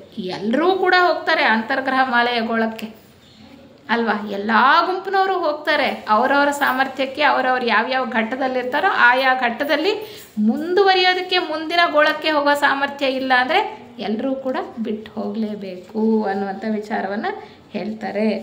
ಇದನ್ನೇ ಇನ್ನು ಇಲ್ಲಿ ಈ ಕಾರಣ ಶರೀರ ಹೇಗೆ ರಚನೆ ಆಗಿರುತ್ತೆ ಅನ್ನೋ ವಿಚಾರಕ್ಕೆ 3 ರೀತಿಯ ಕಾರಣ ಶರೀರಗಳ ಬೆಳವಣಿಗೆಯನ್ನು ಹೇಳ್ತಾರೆ. ಚೆನ್ನಾಗಿ ಕಾರಣ ಶರೀರ ಇದು ಬೆಳವಣಿಗೆ ಆಗಿರ್ತಕ್ಕಂಥವ್ರದ್ದು ಒಂದು ಗುಂಪು, ಅವರು ಹೆಚ್ಚು ಮುಂದುವರಿರ್ತಕ್ಕಂಥವ್ರು, ಅಂದರೆ ಯೋಗ ಮಾರ್ಗದಲ್ಲೂ ಬಂದಿರತಕ್ಕಂಥವ್ರು. ಈ ಕಿಂಕರರ ಗುಂಪು ಅಂತ ನಾವು ನೋಡಿದ್ವಲ್ಲ, ಅವ್ರಿಗೆಲ್ಲ ಕಾರಣ ಶರೀರ ಚೆನ್ನಾಗಿ ಬೆಳೆದಿತ್ತು ಅಂತ ಹೇಳಿದ್ವಲ್ಲ, ಅದು ಒಂದು ವರ್ಗ. ಆದರೆ ಈ ಎರಡನೆಯ ವರ್ಗದವ್ರು ಹೇಗಪ್ಪ ಅಂದರೆ ಈ ಕಾರಣ ಶರೀರ ಅಂತಕ್ಕಂಥದ್ದು ಬುಟ್ಟಿ ಆಕಾರದಲ್ಲಿ ಇರುತ್ತಂತೆ. ಅಂದರೆ ಬ್ಯಾಸ್ಕೆಟ್ ವರ್ಕ್ಸ್ ಅಂತ ಹೇಳ್ತಾರೆ. ಅದಕ್ಕೆ ಬುಟ್ಟಿ ಆಕಾರದಲ್ಲಿರ್ತಕ್ಕಂಥವ್ರು ಅವ್ರಿಗಿನ್ನ ಕಾರಣ ಶರೀರ ಅಷ್ಟಾಗಿ ಬೆಳೆದಿರಲ್ಲ. ಕಾರಣ ಶರೀರ ಚೆನ್ನಾಗಿ ಬೆಳಿಬೇಕು, ನಾವು ಯೋಗ ಮಾರ್ಗದಲ್ಲಿ ಮುಂದುವರಿಬೇಕು ಅಂದರೆ ಕಾರಣ ಶರೀರ ಅನ್ನೋದು ಚೆನ್ನಾಗಿ ಬೆಳಿಬೇಕು. ಪ್ರಾಣಿ ವರ್ಗದಿಂದ ಮನುಷ್ಯ ವರ್ಗಕ್ಕೆ ಬರುವಾಗ ಕಾರಣ ಶರೀರ ಚೆನ್ನಾಗಿ ಬೆಳೆದಿರ್ಬೋದು ಅಥವಾ ಬೆಳೆದೇ ಇರ್ಬೋದು, ಈ ಬ್ಯಾಸ್ಕೆಟ್ ಫಾರ್ಮ್ಸಲ್ಲೇ ಇರ್ಬೋದು. ಇನ್ನೂ ಹೇಳ್ತಾರೆ ಎಳೆಗಳ ಥರ ಇರತ್ತಂತೆ, ಎಳೆಗಳ ಆಕಾರದಲ್ಲಿ ಕಾರಣ ಶರೀರ ಇರತ್ತಂತೆ. ಹೇಗೆ ಅಂತಕ್ಕಂಥದ್ದನ್ನು ಅವರು ಇಲ್ಲಿ ಸಾಕಷ್ಟು ವಿವರಣೆಯನ್ನು ಕೊಡ್ತಾರೆ. ಆದರೆ ಎಲ್ಲ ನೋಡ್ತಾ ಹೋದರೆ ಸ್ವಲ್ಪ ನಮಗೆ ಕನ್ಫ್ಯೂಷನ್ ಆಗೋದು ಸಹಜ. ಅದಕ್ಕೆ ನಾನು ಸುಮಾರು ವಿಚಾರಗಳನ್ನು ನಾನು ಇಲ್ಲಿ ಬಿಡ್ತೀನಿ. ಆ ರೀತಿ 3 ರೀತಿಯ ಕಾರಣ ಶರೀರ ರಚನೆ ಇರ್ತಕ್ಕಂಥವ್ರನ್ನ ನೋಡ್ಬೋದು. ಈಗ ಈ ಕಿಂಕರರ ಗುಂಪು ಅಂತಕ್ಕಂಥವ್ರು ದೊಡ್ಡ ದೊಡ್ಡ ಸಸ್ತನಿ ಪ್ರಾಣಿಗಳಾಗಿ ಆ ಒಳ್ಳೆಯ ಮನುಷ್ಯರ ಒಡನಾಟದಲ್ಲಿದ್ದಂಥವ್ರು ಅಲ್ವಾ. ಅವರು ಮನುಷ್ಯ ವರ್ಗಕ್ಕೆ ಬಂದಾಗ ಅವರ ಕಾರಣ ಶರೀರ ಭಾಳ ಚೆನ್ನಾಗಿ ರಚನೆ ಆಗಿರುತ್ತೆ. ಅದೇ ಈಗ ಆ ಪ್ರಾಣಿಗಳ ಗುಂಪು ನಾವು ಹೇಳ್ತೀವಲ್ಲ, ವ್ಯಕ್ತೀಕರಣಗೊಳ್ಳೋದಕ್ಕೆ ಮುಂಚೆ 10-12 ಪ್ರಾಣಿಗಳಿಗೆ ಒಂದು ಸಮೂಹ ಆತ್ಮ ಇರುತ್ತೆ, ಅವು ಹೆಚ್ಚು ಬೆಳೆದಿರ್ತವೆ ಅಂತ. ಅವರು ಮನುಷ್ಯ ವರ್ಗಕ್ಕೆ ಬಂದಾಗ ಕಾರಣ ಶರೀರ ಚೆನ್ನಾಗಿ ಬೆಳೆದಿರುತ್ತೆ. ಅದೇ ಈಗ 50-100 ಪ್ರಾಣಿಗಳು ಒಂದು ಸಮೂಹ ಆತ್ಮದಲ್ಲಿ ಬೆಳೀತಾ ಇರ್ತಾವಲ್ಲ, ಅಲ್ಲಿ ಅಷ್ಟೊಂದು ಬೆಳವಣಿಗೆ ಇರಲ್ಲ. ಯಾವುದೋ ಒಂದು ಕಾರಣಕ್ಕೆ ಅವರು ಮನುಷ್ಯ ವರ್ಗಕ್ಕೆ ಬರ್ತಾರೆ. ಆಗ ಅವರ ಕಾರಣ ಶರೀರ ಈ ಬ್ಯಾಸ್ಕೆಟ್ ಫಾರ್ಮ್ಸ್ ಅಂತೀವಲ್ಲ ಆ ಥರ ಇರ್ಬೋದು, ಅಥವಾ ಎಳೆಗಳ ಆಕಾರದಲ್ಲಿ ಇರ್ಬೋದು. ಅಂದರೆ ಪ್ರಾಣಿ ವರ್ಗದಲ್ಲಿ ಸಮೂಹಾತ್ಮದಲ್ಲಿದ್ದಾಗ ಹೆಚ್ಚು ಪ್ರಾಣಿಗಳಿದ್ದರೆ ಆ ಒಂದು ಸಮೂಹಾತ್ಮದಲ್ಲಿ ಅಲ್ಲಿನ ಪ್ರಾಣಿಗಳು ವ್ಯಕ್ತೀಕರಣಗೊಂಡಾಗ ಯಾವುದೇ ಒಂದು ಕಾರಣದಿಂದ ಅವರ ಕಾರಣ ಶರೀರ ಅದಕ್ಕೆ ಅವಲಂಬಿತವಾಗಿರುತ್ತೆ ಅಂತ. ಹೆಚ್ಚಿನ ಸಂಖ್ಯೆಯಲ್ಲಿದ್ದರೆ ಕಾರಣ ಶರೀರ ಹೆಚ್ಚು ಬೆಳವಣಿಗೆ ಆಗಿರೋದಿಲ್ಲ. ಕಡಿಮೆ ಸಂಖ್ಯೆಯಲ್ಲಿದ್ದರೆ ಸಮೂಹಾತ್ಮದಲ್ಲಿ ಪ್ರಾಣಿಗಳ ಶರೀರಗಳು ಅವು ಮನುಷ್ಯ ವರ್ಗಕ್ಕೆ ಬಂದಾಗ ಕಾರಣ ಶರೀರ ಚೆನ್ನಾಗಿ ಬೆಳವಣಿಗೆ ಆಗಿರುತ್ತೆ ಅನ್ನುವಂತಹ ವಿಚಾರವನ್ನು ನಮಗಿಲ್ಲಿ ಹೇಳ್ತಾರೆ. ಮತ್ತು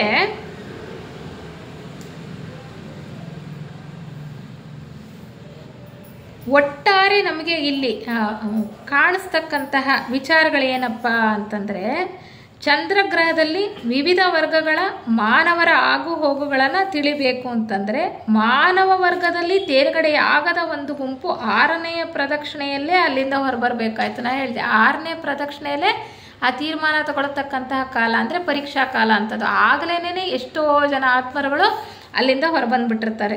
ಮತ್ತು ನಾವು ಇದುವರೆಗೂ ವಿಚಾರ ಮಾಡಿದಂಥದ್ದನ್ನು ಒಂದು ಮುಖ್ಯವಾಗಿ ಸಮ್ಮಪ್ ಮಾಡಿ ಹೇಳ್ತಾ ಇದ್ದಾರೆ. ಏನಪ್ಪ ಅಂದರೆ, ಕಿತ್ತಳೆ ಬಣ್ಣದ ತೇಜೋಮಂಡಲ ಇದ್ದಂತಹವರು 7ನೇ ಪ್ರದಕ್ಷಿಣೆಯಲ್ಲಿ ಎ ಗೋಳವನ್ನು ಬಿಡ್ತಾರೆ. ಮತ್ತು ಚಿನ್ನದ ಬಣ್ಣದ ತೇಜೋಮಂಡಲ ಇದ್ದವರು 7ನೇ ಪ್ರದಕ್ಷಿಣೆಯಲ್ಲಿ ಬಿ ಗೋಳದಲ್ಲಿ ಆ ಗ್ರಹಮಾಲೆಯನ್ನು ಬಿಡ್ತಾರೆ. ಮತ್ತು ಕೆಲವು ಅರ್ಹತರು ಕೂಡ ಎಲ್ಲ ಗೋಳಗಳಲ್ಲೂ ಕೂಡ ಅರ್ಹತರು ಅಂದರೆ ಆ ಜೀವನ್ಮುಕ್ತಿಯನ್ನು ಪಡ್ಕೊಂಡವರು ಕೂಡ ಆ ಗೋಳಮಾಲೆಯನ್ನು ಬಿಡ್ತಾರೆ. ಮತ್ತು ಡಿ ಗೋಳವನ್ನು ಬಿಟ್ಟಂತಹ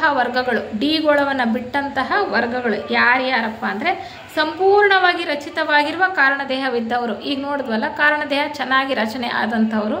ಮತ್ತು ಬುಟ್ಟಿ ಆಕಾರದಲ್ಲಿ ಕಾರಣದ ಶರೀರ ಇದ್ದಂಥವ್ರು ಇನ್ನೊಂದು ಗುಂಪು, ಎಳೆಗಳ ಆಕಾರದಲ್ಲಿ ಕಾರಣ ಶರೀರ ಇದ್ದಂಥವ್ರದ್ದು ಇನ್ನೊಂದು ಗುಂಪು, 3 ಗುಂಪು ಹೇಳ್ತಾರೆ.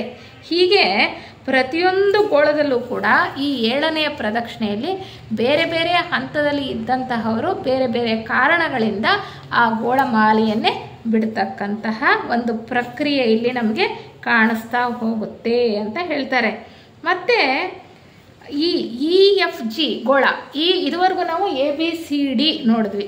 EFG ಅಲ್ಲಿಗೆ ಯಾರು ಹೋಗ್ತಾರೆ ಅಂದರೆ ಹೆಚ್ಚು ಬೆಳವಣಿಗೆಗಾಗಿ ಹೋಗ್ತಾರೆ. ಯಾರಿಗೆ ಸಾಮರ್ಥ್ಯ ಇದೆಯೋ, ಕಿಂಕರರ ಗುಂಪು ಕೂಡ ಹೋಗಲ್ಲ, ಇನ್ನೂ ಹೆಚ್ಚು ಬೆಳವಣಿಗೆ ಆದಂಥವ್ರು ಅಂದರೆ ಈಗ ಮೈತ್ರೇಯರು ಮತ್ತು ಬುದ್ಧರಾಗಿರ್ತಕ್ಕಂಥವ್ರು ಇದ್ದಾರಲ್ಲ, ಅವರು ಹೋಗ್ತಾರೆ. ಅವರು ಅಲ್ಲಿದ್ದಾಗ ಅವರು ಡಿ ಗೋಳದಿಂದ ಈ ಗೋಳಕ್ಕೆ ಹೋಗ್ತಾರೆ, ಹೆಚ್ಚಿನ ಒಂದು ವಿಕಾಸಕ್ಕೋಸ್ಕರ ಅಂತ ಹೇಳ್ತಾರೆ.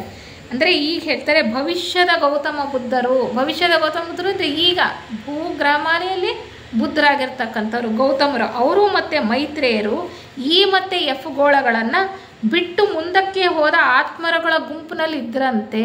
ಅವರಿದ್ದರು ಈ ಎಫ್ ಜಿ ಹೋದ ಆತ್ಮರಗಳ ಗುಂಪಲ್ಲಿ. ಯಾರಿದ್ರು? ಇವ್ರು ಯಾರೂ ಇರಲಿಲ್ಲ. ಇ ಎಫ್ ಜಿಗೆ 7ನೇ ಪ್ರದಕ್ಷಿಣೆಯಲ್ಲಿ ಹೋದಂತಹ ಆತ್ಮರಗಳ ಗುಂಪಲ್ಲಿ ಯಾರಿದ್ರು ಅಂದರೆ ಅಲ್ಲಿ ಮೈತ್ರೇಯರು, ಈಗಿನ ಮೈತ್ರೇಯರು ಮತ್ತು ಗೌತಮ ಬುದ್ಧರು ಇದ್ದರು. ಇವ್ರು ಯಾರೂ ಇರಲಿಲ್ಲ. ಬೆಸೆಂಟ್ರಾಗಲಿ, ಲೆಡ್ಬಿಟ್ರಾಗಲಿ, ಜೆ ಕೆ ಅವರಾಗಲಿ ಯಾರೂ ಹೋಗೋಕ್ಕಾಗಲಿಲ್ಲ. ಅಲ್ಲಿ ಹೋದವರು ಅವ್ರು ಮಾತ್ರ. ಮುಂದಕ್ಕೆ ಹೋದ ಆತ್ಮರಗಳ ಗುಂಪಲ್ಲಿ ಅವರಿದ್ದರು. ಅವರಿಗೆ ಜೀಗೋಳದಲ್ಲಿ ಮೊದಲನೇ ದೀಕ್ಷೆ ಸಿಗುತ್ತಂತೆ. 7ನೇ ಪ್ರದಕ್ಷಿಣೆಯ ಜೀಗೋಳ, ಕೊನೆಯ ಗೋಳ ಅಲ್ವಾ, ಅಲ್ಲಿ ಪ್ರಸ್ತುತ ಮೈತ್ರೇಯರು ಮತ್ತು ಬುದ್ಧರಿದಾರಲ್ಲ ಅವ್ರಿಗೆ ಮೊದಲನೆಯ ದೀಕ್ಷೆ ಸಿಕ್ಕತ್ತೆ. ಅಂದರೆ ಅವರು ಮನುಷ್ಯರಾಗಿ ಯೋಗ ಮಾರ್ಗ ಪ್ರವೇಶ ಮಾಡಿ ದೀಕ್ಷಾ ಮಾರ್ಗವನ್ನು ಹಿಂದಿನ ಗೋಳ ಮಾಲೆಯಲ್ಲೇ ಮಾಡಿರ್ತಾರೆ, ಪಡ್ಕೊಂಡಿರ್ತಾರೆ. ಅದಕ್ಕೆ ಅವರು ಅಷ್ಟು ಬೇಗ ಈ ಒಂದು ಗೋಳಮಾಲೆಯಲ್ಲಿ ಇನ್ನು ಮುಂದುವರ್ಕೊಂಡು ಮುಂದಿನ ದೀಕ್ಷೆಗಳಿಗೆ ಹೋಗಿರ್ತಕ್ಕಂಥದ್ದು. ಅಂದರೆ ಈಗಿನ ಗೌತಮರು ಮತ್ತು ಮೈತ್ರೇಯರು ಅಂತ ನಾವು ಯಾರನ್ನ ಕರಿತೇವಲ್ಲ, ಅವರು ಇ ಎಫ್ ಜಿಗೊಳಗೆ ಹೋಗಿ ಮೊದಲನೇ ದೀಕ್ಷೆಯನ್ನು ಪಡ್ಕೋತಾರಲ್ಲ, ಅವರು ದೀಪಂಕರ ಬುದ್ಧರು ಅಂತ ಕರೀತಕ್ಕಂಥವ್ರು ಮುಂದೆ. ಆಗ ಆ ಒಂದು ಗೋಳಮಾಲೆಗೆ ಬುದ್ಧರು ಯಾರಾಗಿರ್ತಾರೆ? ಬುದ್ಧ ಅಂದರೆ ಅದೊಂದು ಪದವಿ ಅಲ್ವಾ.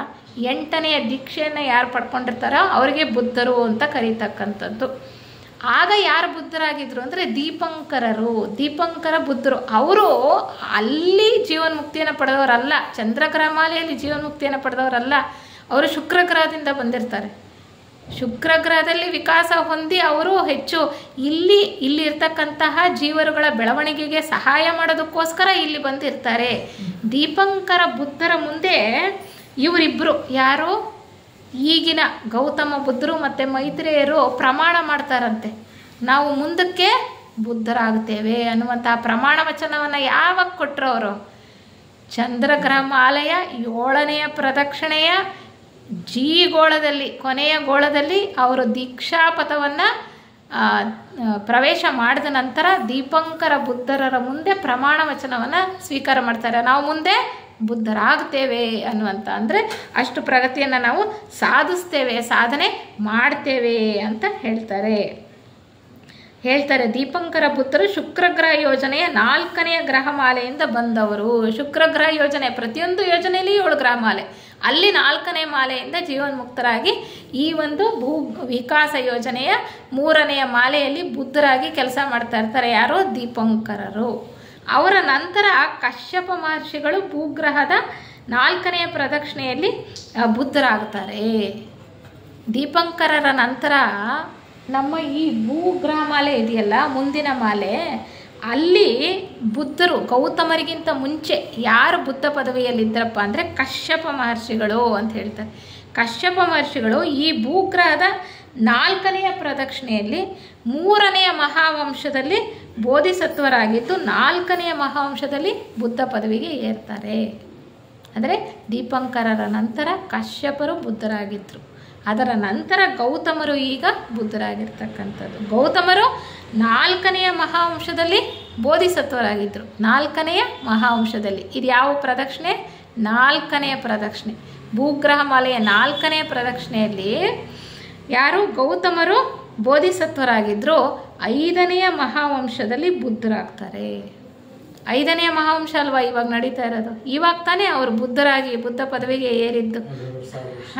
ಅಲ್ವಾ, 2,000 ವರ್ಷದ ಹಿಂದೆ ಅವರು ಬುದ್ಧ ಪದವಿಗೆ ಏರಿದ್ದು. ಹಾಗೆ ಮೈತ್ರೇಯರು 5ನೆಯ ಮಹಾವಂಶಕ್ಕೆ ಬೋಧಿಸತ್ವರಾಗಿ ನೇಮಿಸಲ್ಪಟ್ಟರು. ಈಗ 5ನೇ ಮಹಾವಂಶ. ಈಗ ಯಾರು ಬೋಧಿಸತ್ವರಾಗಿರ್ತಕ್ಕಂಥದ್ದು? ಮೈತ್ರೇಯರು ಈಗ ಬೋಧಿಸತ್ವರಾಗಿರ್ತಕ್ಕಂಥದ್ದು. ಇವರು ಮುಂದೆ 6ನೇ ಮಹಾವಂಶದಲ್ಲಿ ಬುದ್ಧ ಪದವಿಗೆ ಏರ್ತಾರೆ. 6ನೇ ಮಹಾವಂಶ ಬರುತ್ತಲ್ಲ, ಇದಾದ್ಮೇಲೆ 6, 7 ಮಹಾವಂಶಗಳು ಬರುತ್ತಲ್ಲ ಒಂದೊಂದು ಗ್ರಹದಲ್ಲೂ ಕೂಡ. 6ನೇ ಮಹಾವಂಶದಲ್ಲಿ ಅವರು ಬುದ್ಧ ಪದವಿಗೆ ಏರ್ತಾರೆ. ಅದೇ ರೀತಿ ಥಿಯೋಸಾಫಿಕಲ್ ಸೊಸೈಟಿಯನ್ನು ಸ್ಥಾಪನೆ ಮಾಡಿರತಕ್ಕಂತಹ ಕುತುಮಿ ಮಹರ್ಷಿಗಳು ಈಗ ಯಾವ ಒಂದು ಹಂತದಲ್ಲಿದ್ದಾರೆ ಅವರು? ಈಗ 6ನೇ ದೀಕ್ಷೆಯಲ್ಲಿದ್ದಾರಲ್ವ ಅವರು 6ನೇ ಮಹಾವಂಶದಲ್ಲಿ 7ನೇ ದೀಕ್ಷೆ ಅಂದರೆ ಬೋಧಿಸತ್ವರಾಗುತ್ತಾರೆ. ಕುತೂಮಿ ಮಹರ್ಷಿಗಳು, ಥಿಯೋಸಾಫಿಕಲ್ ಸೊಸೈಟಿಯನ್ನು ಸ್ಥಾಪನೆ ಮಾಡಿರ್ತಕ್ಕಂಥ ಕುತೂಮಿ ಮಹರ್ಷಿಗಳು 6ನೇ ಮಹಾವಂಶದಲ್ಲಿ, ಈಗ 5ನೇ ಮಹಾವಂಶ ನಡೀತಾ ಇದೆ, 6ನೇ ಮಹಾವಂಶದಲ್ಲಿ ಬೋಧಿಸತ್ವರಾಗ್ತಾರೆ. ಅವರು 7ನೇ ಮಹಾವಂಶದಲ್ಲಿ ಬುದ್ಧ ಪದವಿಗೆ ಏರ್ತಾರೆ. 7 ಮಹಾವಂಶಗಳಲ್ವಾ, ಅಲ್ಲಿಗೆ ಏರ್ತಾರೆ. ಅದೇ ರೀತಿ ಈಗ ಮೌರ್ಯರನ್ನು ಹೇಳ್ತಕ್ಕಂಥದ್ದು, ಅವರು ಈಗ ಮುಂದಿನ 6ನೇ ಮಹಾವಂಶದಲ್ಲಿ ಮನುಗಳಾಗ್ತಾರೆ ಅಂತ. ಮೌರ್ಯರು ಮತ್ತು ಕುತೂಮಿಯವರಲ್ವ ನಮ್ಮ ಥಿಯೋಸಾಫಿಕಲ್ ಸೊಸೈಟಿಯನ್ನು ಪ್ರಾರಂಭ ಮಾಡಿರ್ತಕ್ಕಂಥದ್ದು. ಇವರು ಬೋಧಿಸತ್ವರಾದರೆ ಕುತೂಮಿಯವರು ಅಂದರೆ 2ನೇ ರೇಖೆ, ಅವರು ಬೋಧನೆಯ ಜ್ಞಾನ ಪ್ರಧಾನವಾಗಿರ್ತಕ್ಕಂಥ ರೇಖೆಗೆ ಸೇರಿದವರು. ಹಾಗೆ ಮೌರ್ಯರು 1ನೇ ರೇಖೆ, ಆಡಳಿತ ವರ್ಗಕ್ಕೆ ಸೇರಿರ್ತಕ್ಕಂಥವ್ರು, ಅವರು ಮನುಗಳಾಗ್ತಾರೆ. ಮೌರ್ಯರು ಮನುಗಳಾಗ್ತಾರೆ 6ನೇ ಮಹಾವಂಶದಲ್ಲಿ. 7ನೇ ಮಹಾವಂಶದಲ್ಲಿ ಇನ್ನೂ ಹೆಚ್ಚಿನ ಒಂದು ಸ್ಥಾನಕ್ಕೆ ಅವರು ಏರ್ತಾರೆ ಅನ್ನುವಂತಹ ವಿಚಾರವನ್ನು ಇವರು ಕಂಡುಕೊಳ್ತಾರೆ. ಈ ಬುದ್ಧ ಪದವಿಯಲ್ಲಿರ್ತಕ್ಕಂತಹವರು ಅಧಿಕಾರಿ, ಅದು ಒಂದು ಅಧಿಕಾರ ವರ್ಗ ಅಲ್ವ. ನಾವು ಅಧಿಕಾರ ಶ್ರೇಣಿಯನ್ನು ನೋಡ್ತಾ ಹೋದರೆ ಅಂತರಂಗ ಸರ್ಕಾರದಲ್ಲಿ ಅವರು ಏನಪ್ಪ ಅಂದರೆ ಯಾರಿಗೆ ಉಪದೇಶವನ್ನು ನೀಡ್ತಾರೆ ಅಂದರೆ ಮನುಷ್ಯರಿಗೆ ಮಾತ್ರ ಅಲ್ವಂತೆ, ದೇವತೆಗಳಿಗೂ ಕೂಡ ಉಪದೇಶ ನೀಡ್ತಾರೆ. ಇದು ಇನ್ನೊಂದು ಅಂಶವನ್ನು ನಾವು ಗಮನಿಸಬೇಕಾಗಿರ್ತದೆ. ಬುದ್ಧ ಪದವಿಯಲ್ಲಿರ್ತಕ್ಕಂತಹವರು ಮನುಷ್ಯರಿಗೆ ಅಥವಾ ಮಾನವರಿಗೆ ಮಾತ್ರ ಉಪದೇಶ ಕೊಡ್ತಕ್ಕಂಥದ್ದಲ್ಲ, ಅವರನ್ನು ಮಾತ್ರ ಸಂಸ್ಕರಣೆಯಲ್ಲಿ ಮುಂದೆ ತಗೊಂಡು ಹೋಗೋದಲ್ಲ, ದೇವತೆಗಳಿಗೂ ಕೂಡ ಉಪದೇಶವನ್ನು ಕೊಟ್ಟು ಅವರನ್ನು ಸಂಸ್ಕರಣೆಯಲ್ಲಿ ಮುಂದೆ ತಗೊಂಡು ಹೋಗ್ತಕ್ಕಂಥದ್ದು. ಮನುಷ್ಯರ ಒಂದು ಪ್ರವಾಹ ಹೇಗಿದೆಯೋ ಸಂಸರಣ ಪ್ರವಾಹ, ಹಾಗೆ ದೇವತೆಗಳದ್ದು ಕೂಡ ಒಂದಿದೆ. ಅಲ್ಲೂ ದುಷ್ಟ ದೇವತೆಗಳಿದ್ದಾರೆ, ಒಳ್ಳೆಯ ದೇವತೆಗಳಿದ್ದಾರೆ, ಎಲ್ಲ ಇದ್ದಾರೆ, ಅವ್ರದ್ದು ಒಂದು ಪ್ರವಾಹ. ಆದರೆ ಈ ಮನುಷ್ಯ ಪ್ರವಾಹಕ್ಕಿಂತ ಸ್ವಲ್ಪ ಮೇಲ್ಮಟ್ಟದಲ್ಲಿರ್ತಕ್ಕಂಥವ್ರು ದೇವತೆಗಳು ಮಾನವರಿಗೆ ಸಾಕಷ್ಟು ರೀತಿಯಲ್ಲಿ ಸಹಾಯ ಮಾಡ್ತಾರೆ. ನಾವು ಮೊದಲನೆಯ ಮಾಲೆಯನ್ನು ವಿಚಾರ ಮಾಡಿದಾಗಲೇ ಇದನ್ನೆಲ್ಲ ವಿಷಯಗಳನ್ನು ನಾವು ತಿಳ್ಕೊಳ್ತಾ ಬಂದ್ವಿ. ಇನ್ನು 2 ನಿಮಿಷ ಮುಗಿಸ್ಬಿಡ್ತೇನೆ. ಹಾಗೆ ಈಗ ನೋಡಿ ಅವ್ರು ಹೇಳ್ತಾರೆ, ಚಂದ್ರಗ್ರಹ ಮಾಲೆಯ ಗೋಳ ಆಲ್ಮೋಸ್ಟ್ ಕೊನೆಗೆ ಬಂದ್ಬಿಟ್ಟಿದ್ವಿ. 7ನೇ ಪ್ರದಕ್ಷಿಣೆಯ ಕೊನೆಯ ಗೋಳದಲ್ಲಿ ಈಗಿನ ಗೌತಮರು ಮತ್ತು ಮೈತ್ರೇಯರು 1ನೇ ದೀಕ್ಷೆಯನ್ನು ಪಡ್ಕೋತಾರೆ. ಅರ್ಹತ್ ಪದವಿಯ ತನಕ ಅವ್ರು ಮುಂದುವರಿತಾರೆ ಆ ಗೋಳದಲ್ಲಿ. 1ನೇ ದೀಕ್ಷೆಯಿಂದ 4ನೇ ದೀಕ್ಷೆ ತನಕ ಅವ್ರು ಮುಂದುವರಿತಾರಂತೆ ಆ ಗೋಳದಲ್ಲಿ. ಹಾಗೆಯೇ ಹೀಗೆ ಯೋಗ ಮಾರ್ಗವನ್ನು ಪ್ರವೇಶಿಸಿರ್ತಕ್ಕಂಥ ಆತ್ಮರುಗಳಲ್ಲಿ ಜೂಪಿಟರ್ ಕೂಡ ಇರ್ತಾರಂತೆ. ಜೂಪಿಟರ್ ಅಂತಕ್ಕಂಥವ್ರು ಯಾರು? ಅಗಸ್ತ್ಯ ಮಹರ್ಷಿಗಳು ಅಂತ ನಾವು ಕರಿತೇವಲ್ಲ. ಈಗ ಈ ನೀಲಗಿರಿ ಒಂದು ಕಾಡಿನಲ್ಲಿ ಅವರು ಇದ್ದಾರೆ, ಅದೃಶ್ಯರಾಗಿದ್ದಾರೆ, ಕಾಣಿಸೋದಿಲ್ಲ. ಅವರು ಎಷ್ಟೋ ಮಾರ್ಗದರ್ಶನವನ್ನು ಕೊಡ್ತಾ ಇದ್ದಾರೆ. ಇಲ್ಲಿ ಜೀವ ಒಂದು ವಿಕಾಸ ಮುಂದುವರೆದುಕೊಂಡು ಹೋಗೋ ಒಂದು ವಿಚಾರದಲ್ಲಿ ಅಂತ ಹೇಳ್ತೀವಲ್ಲ, ಅವರು ಜೂಪಿಟರ್ ಕೂಡ ಅಲ್ಲಿ ಇರ್ತಾರೆ. ಅವರು ಆ ಒಂದು ಆತ್ಮರುಗಳ ಒಡನಾಟದಲ್ಲಿ ಇವರು ಕೂಡ ಇರೋದನ್ನು ಅವರು ನೋಡ್ತಾರೆ ಅಂತ ಹೇಳ್ತಾರೆ. ಅಂದರೆ ಯೋಗ ಮಾರ್ಗವನ್ನು ಅವರು ಪ್ರವೇಶ ಮಾಡ್ತಾರೆ. ಯಾರು? ಜೂಪಿಟರು ಗೋಳದಲ್ಲಿ ಯೋಗ ಮಾರ್ಗವನ್ನು ಪ್ರವೇಶ ಮಾಡ್ತಾರೆ. ಗೋಳದಲ್ಲಿ ನಮ್ಮ ಗೌತಮರು ಮತ್ತು ಮೈತ್ರೇಯರು 1ನೇ ದೀಕ್ಷೆಯನ್ನು ಪಡ್ಕೊಂಡು 4ನೇ ದೀಕ್ಷೆಯ ತನಕನೂ ಕೂಡ ಸಾಧನೆಯನ್ನು ಪ್ರಗತಿಯನ್ನು ಸಾಧಿಸ್ತಾರೆ. ಇಷ್ಟು ವಿಚಾರಗಳನ್ನು ನಮಗೆ ಇಲ್ಲಿ ಹೇಳ್ತಾರೆ. ಇನ್ನೊಂದು ಮುಖ್ಯವಾದ್ದೇನಪ್ಪ ಅಂದರೆ ಈ ಎಲ್ಲ ಗೋಳಗಳನ್ನು ಈ ಕೊನೆಯ ಪ್ರದಕ್ಷಿಣೆಯಲ್ಲಿ ಬಿಟ್ಟು ಹೋಗಿರ್ತಕ್ಕಂಥವ್ರು ಎಲ್ಲರೂ ಕೂಡ ಎಲ್ಲಿರ್ತಾರೆ ಅಂದರೆ ಅಂತರ್ಗ್ರಹ ಮಾಲೆಯ ನಿರ್ವಾಣ. ಅದು ಎಲ್ಲಿ ಅಂದರೆ ಈ ಬೀಜ ಮನು ಅಂತ ನಾವು ಹೇಳಿದ್ವಲ್ಲ, ಸೀಡ್ ಮನು, ಆ ಸೀಡ್ ಮನುವಿನ ತೇಜೋಮಂಡಲದ ಒಳಗಡೆ ಸೇರಿಕೊಂಡಿರ್ತಾರೆ. ಆ ತೇಜೋಮಂಡಲದಲ್ಲಿ ಸೇರಿಕೊಂಡಿದ್ದು ಎಷ್ಟೋ ಕೋಟ್ಯಂತರ ಕಾಲ ಅವರ ಒಂದು ಪ್ರಗತಿಗೆ ಅನುಗುಣವಾಗಿ ಮುಂದಿನ ಒಂದು ಪ್ರಗತಿಯನ್ನು ಸಾಧಿಸೋದಕ್ಕೆ, ಮುಂದಿನ ಗ್ರಹಮಾಲೆಯಲ್ಲಿ ಜನ್ಮವನ್ನು ಪಡ್ಕೊಳ್ಳೋದಕ್ಕೋಸ್ಕರ ಕಾಯಬೇಕು. ಅವರಿಗೆ ಸೂಕ್ತವಾದ ಸಮಯ ಬರಬೇಕು. ಮೊದಲು 1, 2, 3 ಪ್ರದಕ್ಷಿಣೆಗಳಲ್ಲಿ ಅಷ್ಟೊಂದು ಹೆಚ್ಚು ಒಂದು ಈ ಗ್ರಹಗಳಲ್ಲಾಗಲಿ ಗ್ರಹ ಮಾಲೆಗಳಲ್ಲಾಗಲಿ ಹೆಚ್ಚಿನ ಬೆಳವಣಿಗೆ ಅಂತಕ್ಕಂಥದ್ದಿರಲ್ಲ. ಅವೆಲ್ಲವೂ ಕೂಡ ಕಡಿಮೆ ವರ್ಗದ ಜೀವರುಗಳಿಗೆ ಹೆಚ್ಚಿನ ಪ್ರಗತಿಯನ್ನು ಸಾಧಿಸೋದಕ್ಕೆ ಇರ್ತಕ್ಕಂತಹ ಅವಕಾಶ. ಇವರಾಗಲೇ ಮನುಷ್ಯ ವರ್ಗಕ್ಕೆ ಬಂದುಬಿಟ್ಟಿದ್ದಾರೆ ಅಂದರೆ ಅವರು ಸಾಕಷ್ಟು ಸಮಯ ಕಾಯಬೇಕು. 4ನೇ ಮಾಲೆಯಲ್ಲೇ ಅವರು ಗೋಳದಲ್ಲಿ ಇವರೆಲ್ಲನೂ ಕೂಡ ಜನ್ಮವನ್ನು ಪಡ್ಕೊಳ್ಳೋದು. ಬೆಸೆಂಟ್ರಾಗಲಿ ಲೆಡ್ಬಿಟ್ರಾಗಲಿ ಅವರೆಲ್ಲರೂ ಕಿಂಕರರ ಗುಂಪಿಂದ ಹೋಗ್ಬಿಟ್ಟಿರ್ತಾರಲ್ಲ ಗೋಳದಿಂದ, ಚಂದ್ರ ಗ್ರಹದಿಂದ ಹೊರಟೋಗಿರ್ತಾರಲ್ಲ ಈ ಅಂತರ್ಗ್ರಹ ಮಾಲೆಗೆ. ಅವರೆಲ್ಲ ಮತ್ತೆ ಯಾವಾಗ ಅವರು ಜನ್ಮವನ್ನು ಪಡ್ಕೊಳ್ತಾರೆ ಅಂದರೆ 4ನೇ ಪ್ರದಕ್ಷಿಣೆ, ಈಗ ನಡೀತಾ ಇದೆಯಲ್ಲ 4ನೇ ಪ್ರದಕ್ಷಿಣೆ, ಈ ಭೂಮಿಯ ಮೇಲೆ ಅವರು ಮತ್ತೆ ಪಡ್ಕೊಳ್ತಾರೆ. ಅಂದರೆ ಅಷ್ಟೊಂದು ಪ್ರಗತಿಯನ್ನು ಅವ್ರು ಹಿಂದೆನೇ ಸಾಧಿಸ್ಬಿಟ್ಟಿರ್ತಾರೆ. ಪ್ರಾರಂಭದ ಪ್ರದಕ್ಷಿಣೆಗಳಲ್ಲಿ ಅವ್ರು ಬರ್ತಕ್ಕಂಥ ಅವಶ್ಯಕತೆ ಇಲ್ಲ. ಆ ಕೊನೆಯ ಪ್ರದಕ್ಷಿಣೆಗಳಲ್ಲಿ ಅವರ ಪ್ರಗತಿಗೆ ಅನುಗುಣವಾಗಿ ಅವರು ಇಲ್ಲಿ ಬರ್ತಾರೆ ಅಂತ. ಆ ಅಂತರ್ಗ್ರಹ ಮಾಲೆಯ ನಿರ್ಮಾಣದಲ್ಲಿ ಎಲ್ಲ ಜೀವರುಗಳು ಇರ್ತಾರಲ್ಲ, ಬರೀ ಮನುಷ್ಯರಷ್ಟೇ ಅಲ್ಲ, ಪ್ರಾಣಿಗಳು, ಸಸ್ಯಗಳು ಎಲ್ಲವೂ ಇರ್ತವೆ. ಎಲ್ಲ ಜೀವ ಪ್ರವಾಹಗಳಲ್ಲಿ ಎಲ್ಲ ಎಷ್ಟೆಷ್ಟು ಪ್ರಗತಿ ಸಾಧಿಸ್ತಾರೋ ಎಲ್ಲರೂ ಕೂಡ ಆ ಬೀಜಮನುವಿನ ತೇಜೋಮಂಡಲದೊಳಗೆ ಹೋಗಿ ಸೇರಿಕೊಂಡಿರ್ತಾರೆ. ಕೋಟ್ಯಾನು ಕೋಟಿ ವರ್ಷಗಳ ಕಾಲ ಅಲ್ಲಿ ಕಾಯ್ತಾ ಇರ್ತಾರೆ. ಆ ಸಮಯದಲ್ಲಿ ಬೀಜಮನು ಆಗಾಗ್ಗೆ ಆತನ ಶಕ್ತಿಯನ್ನು ಇವ್ರ ಮೇಲೆ ಹರಿಸ್ತಾ ಇರ್ತಾನಂತೆ. ಅಲ್ಲೂ ಕೂಡ ಸ್ವಲ್ಪ ಮಟ್ಟಿಗೆ ಬೆಳವಣಿಗೆ ಅಂಥದ್ದು ಆಗ್ತಾ ಇರುತ್ತೆ. ಆಗಾಗ ಪರೀಕ್ಷೆ ಮಾಡಿ ನೋಡ್ತಾ ಇರ್ತಾನಂತೆ, ಶಕ್ತಿಯನ್ನು ಹರಿಸ್ತಾ ಇದ್ವಿ. ಈಗ ನಾವು ಯಾವುದೋ ಒಂದು ಬೀಜ ಹಾಕಿ ಭೂಮಿಗೆ, ಫಲವತ್ತಾಗಿರೋ ಭೂಮಿಗೆ ಬೀಜ ಹಾಕಿ ನೀರು ಹಾಕಿ ಅದು ಬರ್ತಾ ಇದೆಯಾ ಮೇಲೆ ಇಲ್ವಾ ಅಂತ ಆಗಾಗ ಹೋಗಿ ನೋಡ್ತೀವಲ್ಲ, ಹಾಗೆ ಬೀಜಮನು ನೋಡ್ತಾ ಇರ್ತಾನಂತೆ.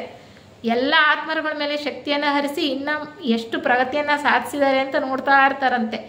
ನಮ್ಮ ಪ್ರಗತಿ ಎಷ್ಟು ಮಟ್ಟಿಗಾಗಿರುತ್ತೋ ಅದರ ಮೇಲೆ ಅದಕ್ಕನುಗುಣವಾಗಿ ಮುಂದಿನ ಗ್ರಹಮಾಲೆಗೆ, ಯಾರು ಮುಂದಿನ ಗ್ರಹಮಾಲೆಯನ್ನು ನಡೆಸ್ಕೊಂಡು ಹೋಗೋದು, ಆ ಗ್ರಹಮಾಲೆಯ ಬೇರು ಮನು ಅಂದರೆ ರೂಟ್ ಮನು, ಅವನ ವಶಕ್ಕೆ ನಮ್ಮನ್ನು ಒಪ್ಪಿಸ್ತಾ ಹೋಗ್ತಾರೆ.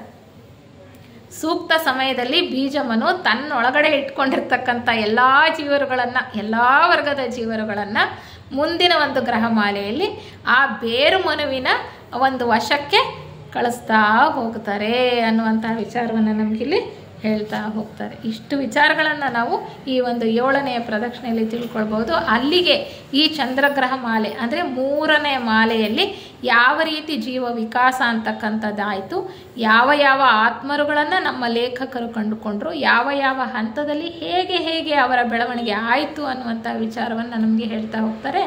ಹೇಗೆ ಮುಂದಿನ ಪ್ರಗತಿಯನ್ನು ಸಾಧಿಸೋದಕ್ಕೆ ನಾವು ಕಾಯಬೇಕಾಗತ್ತೆ ಅನ್ನುವಂಥ ಅನೇಕ ವಿಚಾರಗಳನ್ನು ನಮಗೆ ಇಲ್ಲಿ ಹೇಳ್ತಾ ಬರ್ತಾರೆ. ಇಲ್ಲಿಗೆ ನಾವು ಮುಗಿಸೋಣ. ಎಲ್ರಿಗೂ ಧನ್ಯವಾದ.